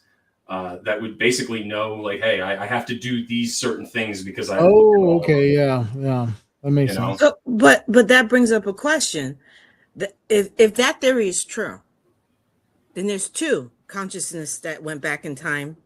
I'm playing devil's advocate here, because if you look at the movies, the TV shows, and the signs, they're warning us against it. So that's our own imaginations that are warning us against it. It's our own subconscious. And also it could just be our own perception saying, we're looking at it saying it is a negative when that's the only thing we can see it from. Like, we only see it from that perspective. It's definitely always going to come in this form of, something to be weary of or frightened of. We would never assume, I'm not saying we would never, but it's more likely that we wouldn't assume it's going to come in the form of something we wouldn't recognize it as, maybe, you know what I mean? So maybe it's not something warning us. It's just our own, like, humans saying, oh no, it's got to be this, because it would definitely not be that. It couldn't be that. It might not just be something warning us that the other thing's bad. It should just be, hey, we assume it's going to be bad, so it's always been bad. Okay, sorry, I'm just doing this for fun. I apologize. But there's an idea that it's almost a meme, I'd say. I forget where it originated, but it goes like this. The existence of the uncanny valley tells us that at one point in our past, we were so perturbed by things that seem to be human but aren't human, right? That we developed an instinctual deep fear of it. But what if it wasn't in our past, per se? It's what's coming. is something that will seem almost identical to a human, but isn't. I think I can add into that and say that that's almost like the idea of not non-locality, but like precognition. We're seeing something Right. from a future point in time that is so uncomfortable that the reason we see it now and go, ugh, is because we're reaching into the future and feeling that emotion, and it's hitting us now. Exactly. So in the, and again, I'm not saying that this is like objective truth, but in the model of magic that I teach, what my book is about is a synthesis of the many worlds interpretation of quantum mechanics, string theory, and panpsychism, right? And in that model, that's completely and totally possible. Yeah. I totally pick up what you're saying there. And it makes just as much sense as if we're looking at something and going, that's just uncomfortable because it looks weird. Right. You know, it could very well be the same emotion, just from a different point. Mm-hmm. I was bugged out. Got lost in that one. Shit. Sorry. We went down a rabbit hole there. Yeah. We're not stoned enough for this. Yeah. Even the AI and the magic, Alan, when you said that, I've actually had thoughts kind of like that. So when I heard you say that, I was like, oh, holy shit.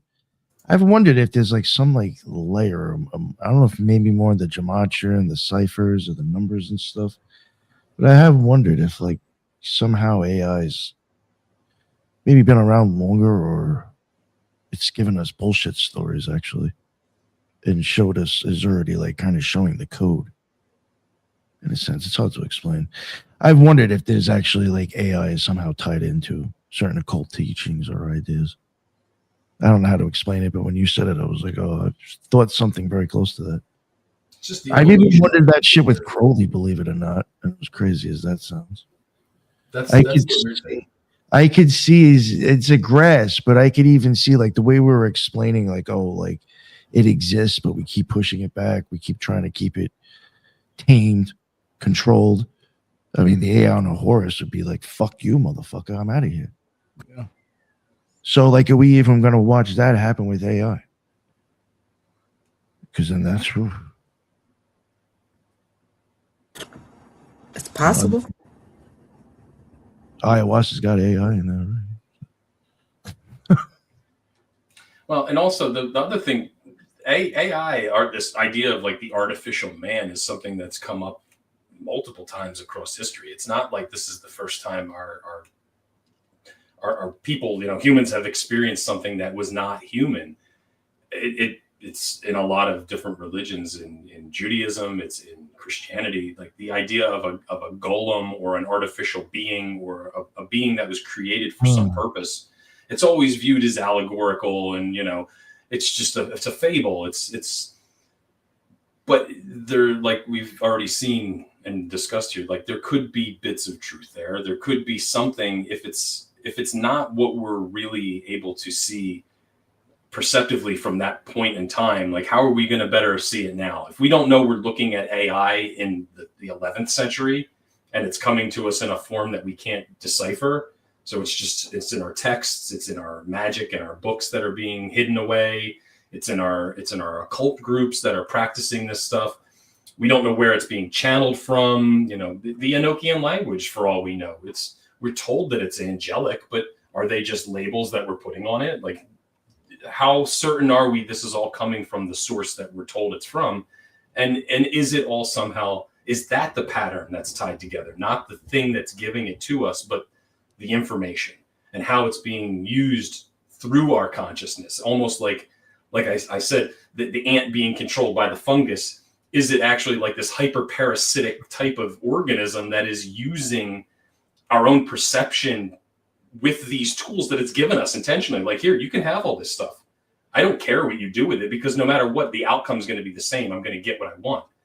And the reason why is because your consciousness and your perception is exactly what I need to do it. It's the Loosh, it's the Vril society. It's all that stuff that consciousness and humans are this very needed item to aliens and to extraterrestrials and ultra terrestrials and all these beings. Human consciousness, for some reason, is that like that chef's kiss. We're important, but we're also the most unimportant thing to them for some reason. Yeah, I just remembered. It's it's a little off, and I do question if it wasn't just maybe manipulation of just like like Mercury or playing with magnets. But the word android comes from Albertus Magnus Androidus, and I think that's from the 1200s. And he had some sort of automaton that Thomas Aquinas supposedly busted up when it scared the shit out of him. I don't know if that's real, if it's allegorical, but since the 1200s, they've supposedly had robots. I guess I don't know what about androids. Yeah, there were lots of ancient robots. Have you ever seen that one? It's the Swan. It's a glass tube or glass rod. That thing is amazing. Unbelievable, right? Such the craftsmanship, unbelievable. There's the one automatron boy, the little boy that every time he works, he writes a different letter. One of like different, it's like 12 different letters he'll write, and he'll pen it right there in front of you, and it just comes on, and he does it, and it's incredible. And a lot of them didn't require, they were powered by you wind them up, right? Yeah. They weren't there was no electricity when these things were created, but they ran on their own stored energy. Yeah, they were like, I look at them and I'm like, wow, for the time period and the craftsmanship, it's incredible. Yeah. So, yeah, I mean, that's that idea. There's an ancient tale from India about Barbaric, which was a robot, which means inhuman, and it's also related to barbaric. And it's interesting how much the non-physical parasitic qualities you bring up with relative to the ant parasite. It's very archontic, and are these egregores or are these archontic forces alive that are influencing us? I mean, they kind of have intention and desire, it would seem, and so it's hard. It becomes a very kind of murky place. Yeah, I agree with you 100%. Yeah, it to me, I can no longer look at the parapsychological and the phenomenon the same way. It's almost like that cover of the one Jacques Vallée book, Messengers of Deception, I think, where it's multiple masks. You've got an angel, you've got a demon, you've got an alien. It doesn't feel to me that we're dealing with anything that is physical. It just seems like the physicality is something that comes with interaction. And I mean, that's a Gnostic text kind of thing right there in and itself. I mean, you look at something and your perception is telling you it's something else, while someone else is viewing the exact same thing and they're seeing something. It's a very deep thing. Yeah, very, very deep. This leads me to something I've been kind of really anxious to ask you about relative to your research about the esoteric and the occult and the history. I wonder if there is some thread that links together the parapsychological, the paranormal, and the non-physical influence, perhaps even their psychic phenomenon, and the UFO and UAP subject that you touched on earlier. I know that's kind of asking to kind of thread a lot of things together, but it seems to me that they have some relationship, and I wonder in your research if you found that. Yeah, absolutely. I had written another book prior to this one, which was called Project Red. And that's basically disclosure, in my opinion, which is just a big bunch of shit. It's a money-making scheme. And I know I'm going to get a lot of shit on that, but I feel like most of the podcasts today that advocate for disclosure are really just trying to advocate for their own wealth. It does not feel like. Yeah. Okay. I mean, I can't be the only one that feels that way. I noticed I personally think Bob Lazar is full of shit, and I think he is the linchpin of Project Bluebeam. It just there's so much influence put on like these opinions of people that say, "Hey, I wrote a book," which is great. I love people who write books. Well, but I don't have an answer in my book, and nobody should. If you're writing a book that you're trying to find an answer to something that's ineffable, the best I can hope for is I'm going to lead you closer to something that we can all agree on. I'm not going to sell you the answer, because if I could, I wouldn't sell it. I'd come out and be like, hey, I found it, everybody. Look, I got it. It's right here. Just here. Like, this is what we all should be striving for. But it doesn't feel that way. And that's what the book is about. I go through 80 years worth of cases, just one after another. I go through the parapsychological. I try and get people up to speed and say, there's so much here that you'll never understand it. I'll tell you what, deep. Something that I should have written this in my book. I guess I'll have to write another book. But you know, if you're really, in my opinion, if you are truly seeking mystical wisdom, then rather early in your journey, you will realize that you're not looking for answers. You're looking for better questions. Oh, that's a beautiful way to put it. Yeah. I love it. That is probably the best way you could put it. Well said. Yeah. And honestly, that's when you finally get to the point where you've gotten so many questions. I think that's where a lot of us reach, and we just go, you know what? Anybody else? My best analogy is I'm standing at the edge of this cliff. That's why I sent you the book in the mail. Read it. You can come join me, and you can look over here and see what you see. And if you're as weirded out as I am, we could stand here together and look at it for as long as it takes for everybody to get here. But there's no answer to it. And to get back on what Ethan had said with the parapsychology, like psychology aspect of it, that's basically where I see from 1960 on is when the CIA and the Army separated from, the Air Force separated from the Army, and the FBI was created, the NASA was created, the government compartmentalization process began, and it really did switch from a nuts and bolts on the surface. Everything was about craft and UFOs, but the real work was being done through SRI and these organizations with Uri Geller and Hal Puthoff and Russell Targ and all these guys that were really looking for something that was not physical. And that's where a lot of the money went. I mean, $25 million was spent just on trying to figure out if we could move things with our brain. And that's just what we know.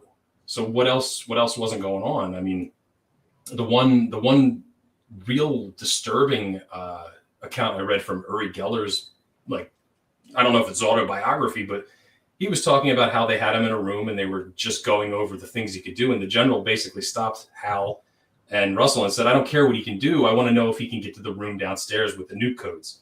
And that was in like a sealed vessel, like a Faraday room. And sure enough, he could turn the computer on and off. And that's what they wanted to know. And it's like, that's the kind of shit that I think the public should at least make our own opinions on. Like, if that's happening, if that situation happened, let's make an opinion on it as a group. Critical thought is something we all still have. And I think we're all, if it happened, it happened. If it didn't, it didn't. But let's be honest, and that's a lot of money went towards parapsychology and the paranormal. And I think the more people start to see that, it's gonna open up a ton more cases.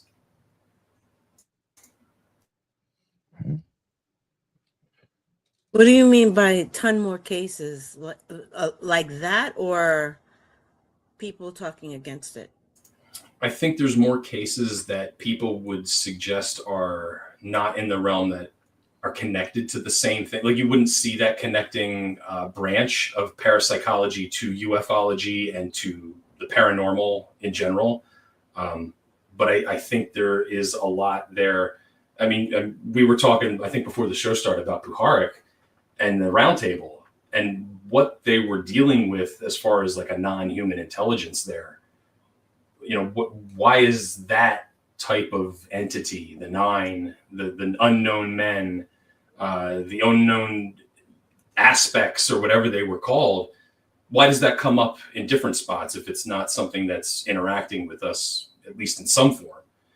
And it wasn't even just him. It was people that were coming to him that were saying, hey, this is what I'm dealing with. And again, like the AI stuff, comparing apples to apples and saying, oh, we also have this. Here's our data. It's very much outside of that nuts and bolts, little green men, saucers kind of realm,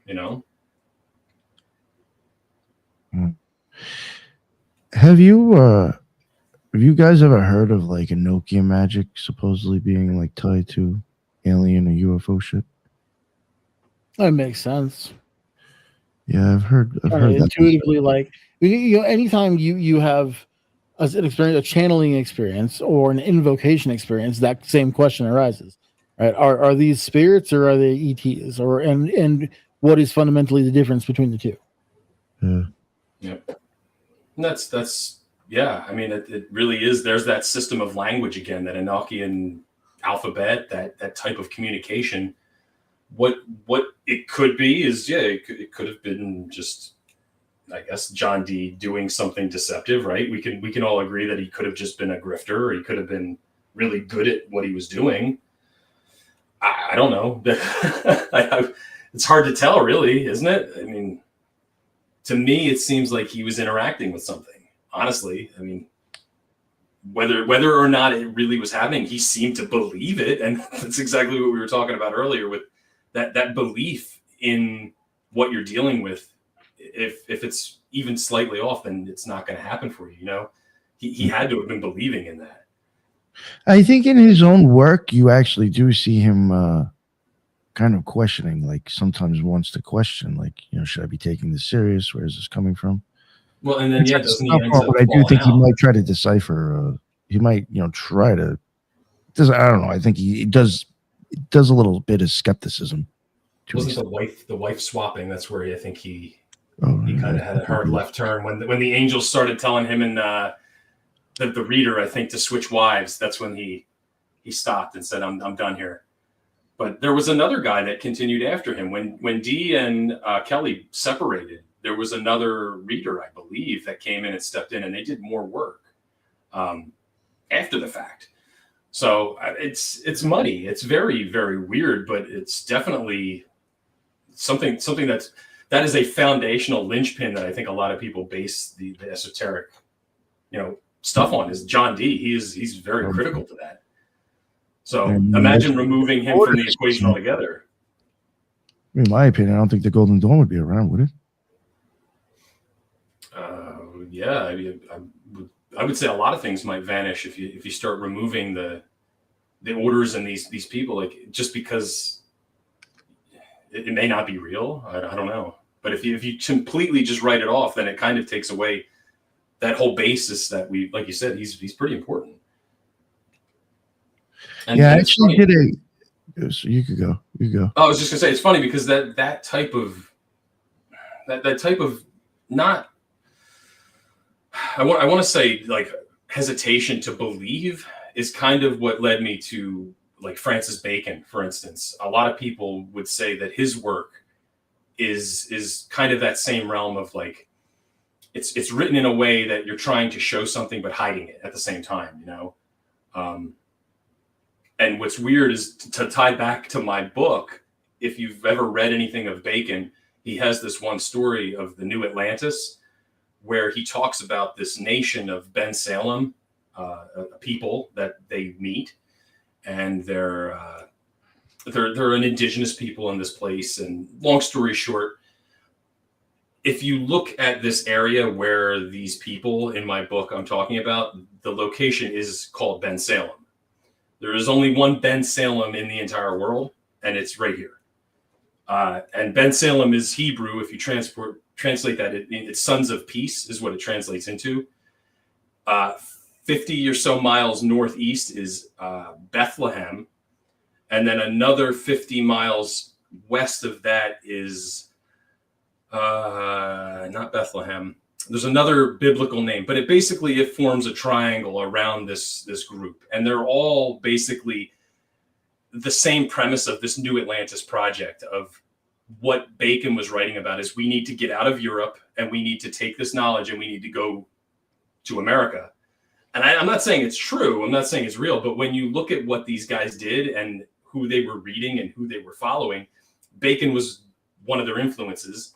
And they took a lot of his stuff with them, and they basically did that. And the Quakers are the ones who founded Ben Salem in Pennsylvania. His name was, I think it was George. I can't remember, but he was a Quaker, and he founded the area. It's just, those are the kinds of things that I can't look at coincidence anymore. When I see that, and I'm told that it's just it's a name that doesn't mean anything, but it's coming up in the same traditions. And the same story is being played out in real life. A group of Rosicrucians, the first Rosicrucians, also known as the Cathari, the Illuminati, they were called the Essenes. These Society of the Women of the Wilderness came to America with Rosicrucianism, settled in Ben Salem.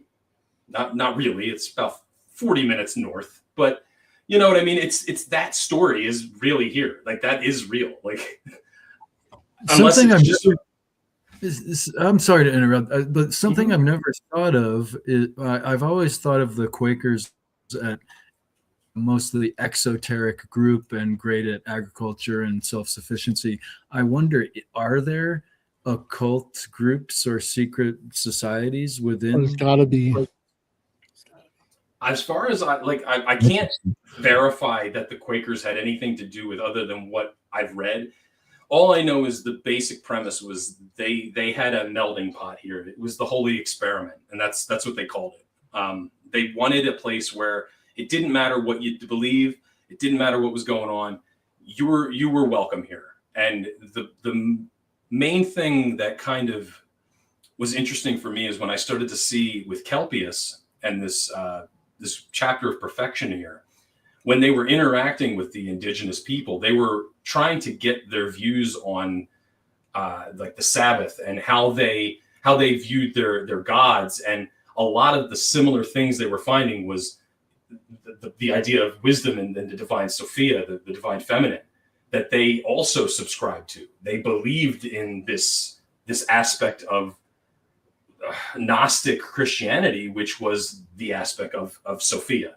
And he even writes some of it in his poetry, in his journals, about wisdom. And when you know those words, if you've studied Kabbalah and you see somebody who's a teacher of these practices saying, you know, wisdom is the way through the divine, and there's coded language there that you can see as he names the entity Sophia towards the end. You can pick that up, that he's trying to pass that knowledge along. You know what I mean? It's hard to detect, but there's subtle areas where it shines through if you see it.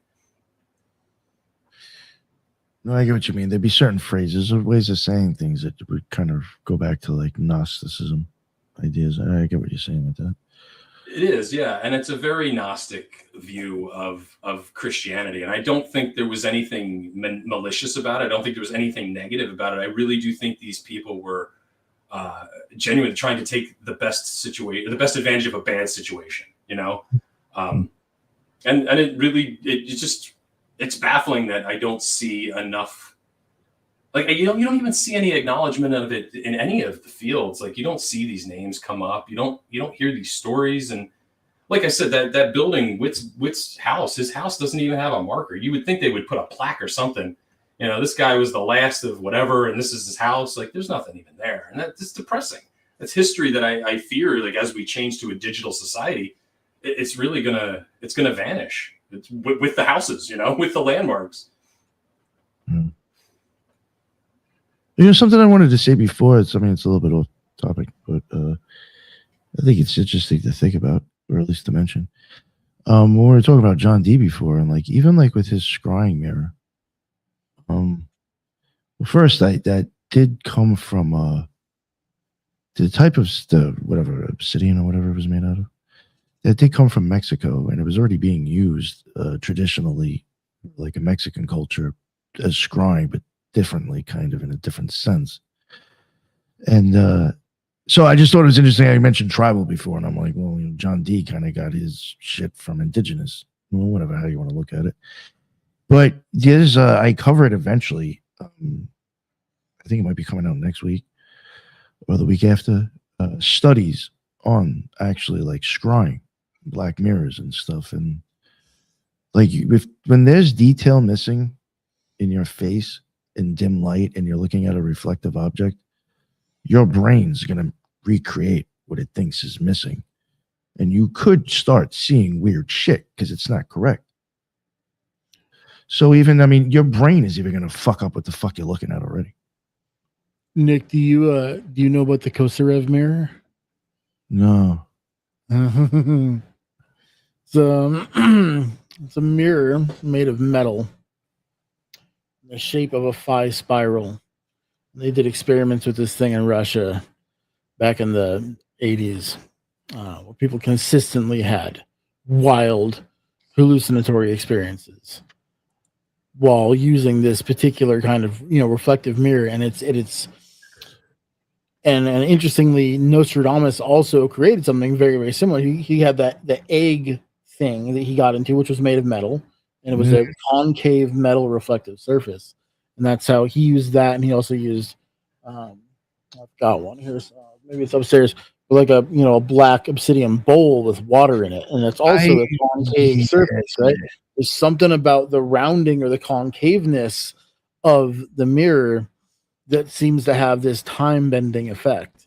That I think it's really interesting what you're saying about missing stuff in your brain, filling in the gaps too. And I think maybe it's a combination of this. I don't know, but I mentioned look into the Kosarev mirror, man. It's wild. Yeah, no, I'm gonna have to. Yeah, I'm gonna have to have you maybe send me the spelling so we can figure. I'm sure it probably won't be too hard to figure out. But I even mentioned in that thing like a bowl of water. As long as what you're looking at isn't going to be crystal clear and perfect, pretty much, and then you make dim light, you're gonna mind fuck yourself. Eventually, your brain's gonna. So, like I even mentioned, the bowl of water, which Nostradamus, was sometimes scrying with. Your brain may make shit up just to try to decipher what the fuck it's looking at. It's funny you mentioned scrying, because these guys actually had something called the Dial of Ahez, which was created by a man named Christopher Schisler from the 15th century. And it was a brass dial that was basically built around something that was from Jerusalem back in the 10th century. And it's scripted with all the different zodiac signs. It's got all the different stars and everything scribed on the sides. It's in Latin, and it's two pieces that has a concave bowl, and then it's got a top brass part. And they basically had this object that they brought with them from Rotterdam. And when they got here, they built and erected a tabernacle in Fairmount Park in the Wissahickon Valley. And they would use this. This was the first astronomical observatory in North America, apparently. And they would observe the stars from here.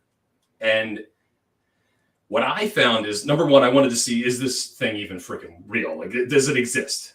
Or is it just a made-up object? So I contacted the APS, the American Philosophical Society. I found the catalog number. I contacted their group. I went and I looked at it. And yes, it exists. It's a real thing. But it also says hieroglyphica, something else on it. And basically, when you translate it, it means water reading. And what I'm thinking is, if these guys had a tabernacle and they were out in the middle of the woods and they're standing on an observatory with a big pool of water in the middle of the night, and this thing is meant for observing the zodiac signs, I could kind of see where they might be doing this at night. They might be charting stars. They might be reading constellations. And I brought this up to the person there, and they're like, we've never thought of that. And I'm like, what do you mean you've never thought of that? I'm like, do you know where this comes from? And they're like, oh, well, we like, they had their answers, but it was very textbook. It wasn't like that like we're having right here, that's thought. And I'm like, if you're an astronomer, you would be using this at night. You know what I mean? You're not doing it during the day. I don't know. And sure enough, it's a real object, and it's something that is just rumored to be, an artifact from these guys, but it's real. It's very real. And it's one of those things that Dr. Witt donated to the APS upon, right before his death. It was donated to them. And the person who donated it, believe it or not, Benjamin Franklin, who was the head of the APS and also a Freemason and Rosicrucian and good friends with Dr. Christopher Witt. That's one of those things where I say, okay, now the Masons have it. So what else did they have? Oh, they had the locations of where their tabernacle was and where they sold their tinctures. And what's there now? I told you, the Philadelphia Mint sits on top of their entire area.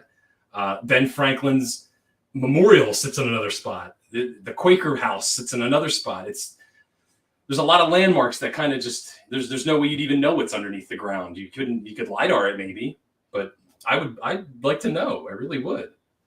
There's a lot of history there.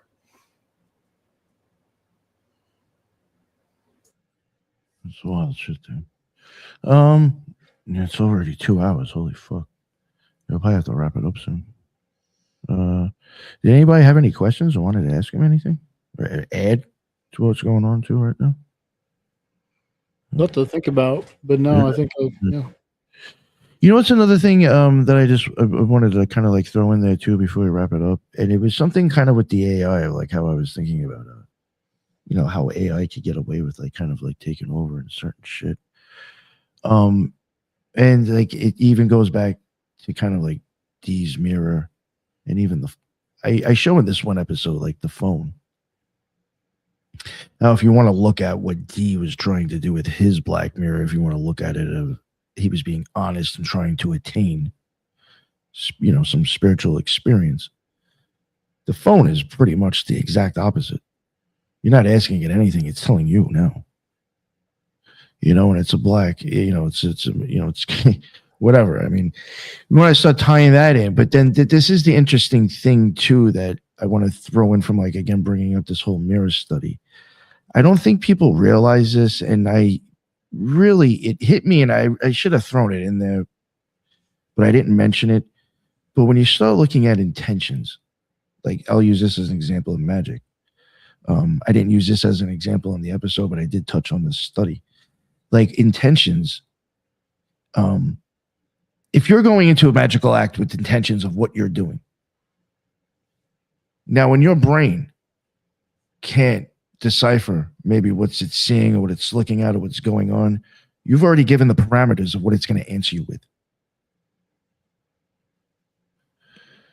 So, you know, like, are you already giving yourself somewhat of the experience before it even happens because you're telling it in what system of it, you know, it's going to happen. And I don't know if people understand what I'm getting at, but it's like you're already kind of like with the scrying. If you already have the reason why you're doing it, the answer is going to be in there regardless, because that's what you've already told your brain. That's the system you're in. Mm-hmm. The answer is going to be in there and not outside of it. And that's fucking freaky, because you could be lying to yourself. Do you think you already went in with a certain mindset and an intention? Yes. And I mean, that's if you think that the answer is coming from your consciousness, your brain, and not from an external source. Or also, let's say if it's coming from the subconscious, well, you don't know what your subconscious knows. Subconscious knows shit that you don't. It's just become a mind fuck at this point now. Then you tap into the whole collective consciousness thing, and is it really your thought that you're pulling from? You know. Yeah, no, and like to wrap it all up, it's like if our phone was controlled by AI, it's already fucking got us. Yeah, it's a hive mind of possibilities. Yeah, man, that's my brain is fried now. So just remember, Roku's Basilisk says we all tried here, so we get an A+ for that effort. Yeah, exactly. We did what we were supposed to do. I don't know. This is a great conversation, though. Oh yeah, that was the fuck out, man. Very happy to you guys have me here. Thank you very much. Sonray, thank you for making it, man. That was awesome. Yeah, absolutely. Hell yeah, it was a blast. Yeah, before we Mr. Allan, before we wrap it up, I'll let everybody else plug this stuff, and then you can plug your shit. Judith, the Loon, what is going on? Please let everybody know where they can find your amazing work. Thank you, Nick, for having me. Thank you. It's always a pleasure to be on with all the other occult rejects. Occult rejects, and Mr. Allan. Thank you for a wonderful conversation. Actually, I think we could go for a couple of more hours, but I think we're all exhausted. Yeah. So I hope we can have another conversation again. And everyone else, you can find me on YouTube, Spreaker, and X as the Loon. Thank you very much for making it. And then we got Ethan Indigo, my man. What is going on, sir? Well, excellent to be with everyone. Thank you so much for sharing your. I would say it's more than armchair research that you assimilated. So thank you so much for sharing all that. And Ethan Indigo Smith on all the social media, and I'll be sharing articles infrequently and writing infrequently. So appreciate everybody. Thank you. And Sonray, my man. Let him know. Yeah, Sonray Defoe. You can find me at theorderofchaosmagic.com. It's magic with a K. The Order of Chaos on YouTube and on Instagram, which is where I hang out. I don't really do the other social media. I can't handle it. It's too much. I don't do Twitter. But like, yeah, come find me on Instagram, come find me on YouTube. Or if you really want to get into it, then come join us at the Order of Chaos Occult University. I give a live lecture every week on Wednesdays. We do lots of other live events, and we have an amazing community. Check out my book. It's called Chaos Witchcraft. You can pre-order it on Amazon now. Hell yeah, man. Thank you very much again for jumping in. Oh, yeah. And Allan, sir, please let everybody know what's up with you, and they can find your book and anything else you want to promote, please. Absolutely. First, just thank you for having me, Nick. Thank you all of you for having me. It was great to be here. I'm glad you actually accepted the package in the mail. Yeah, and didn't think it was trash. No, not at all. But no, I mean, I'm not found anywhere. I'm a faceless, just fart in the wind. I'm writing books and voicing my opinion. I'm on Amazon. You can find it. It's Project Charcoal, the Hidden Kabbalah Current of the Wissahickon Valley. The other one's Project Red, Infamous Esoteric Reality, and they're both on Amazon. I'm Allan Wagner. I don't have a Twitter. I don't have anything. If you want to email me, it's the Project Book Series at gmail.com. That's really it. That's all I use for anything. So anybody wants to be in contact, if you want to have me back, feel free. I'll gladly chat and go for hours. So, nice, and I definitely think I'm going to have to contact you about joining your thing there for the occult. The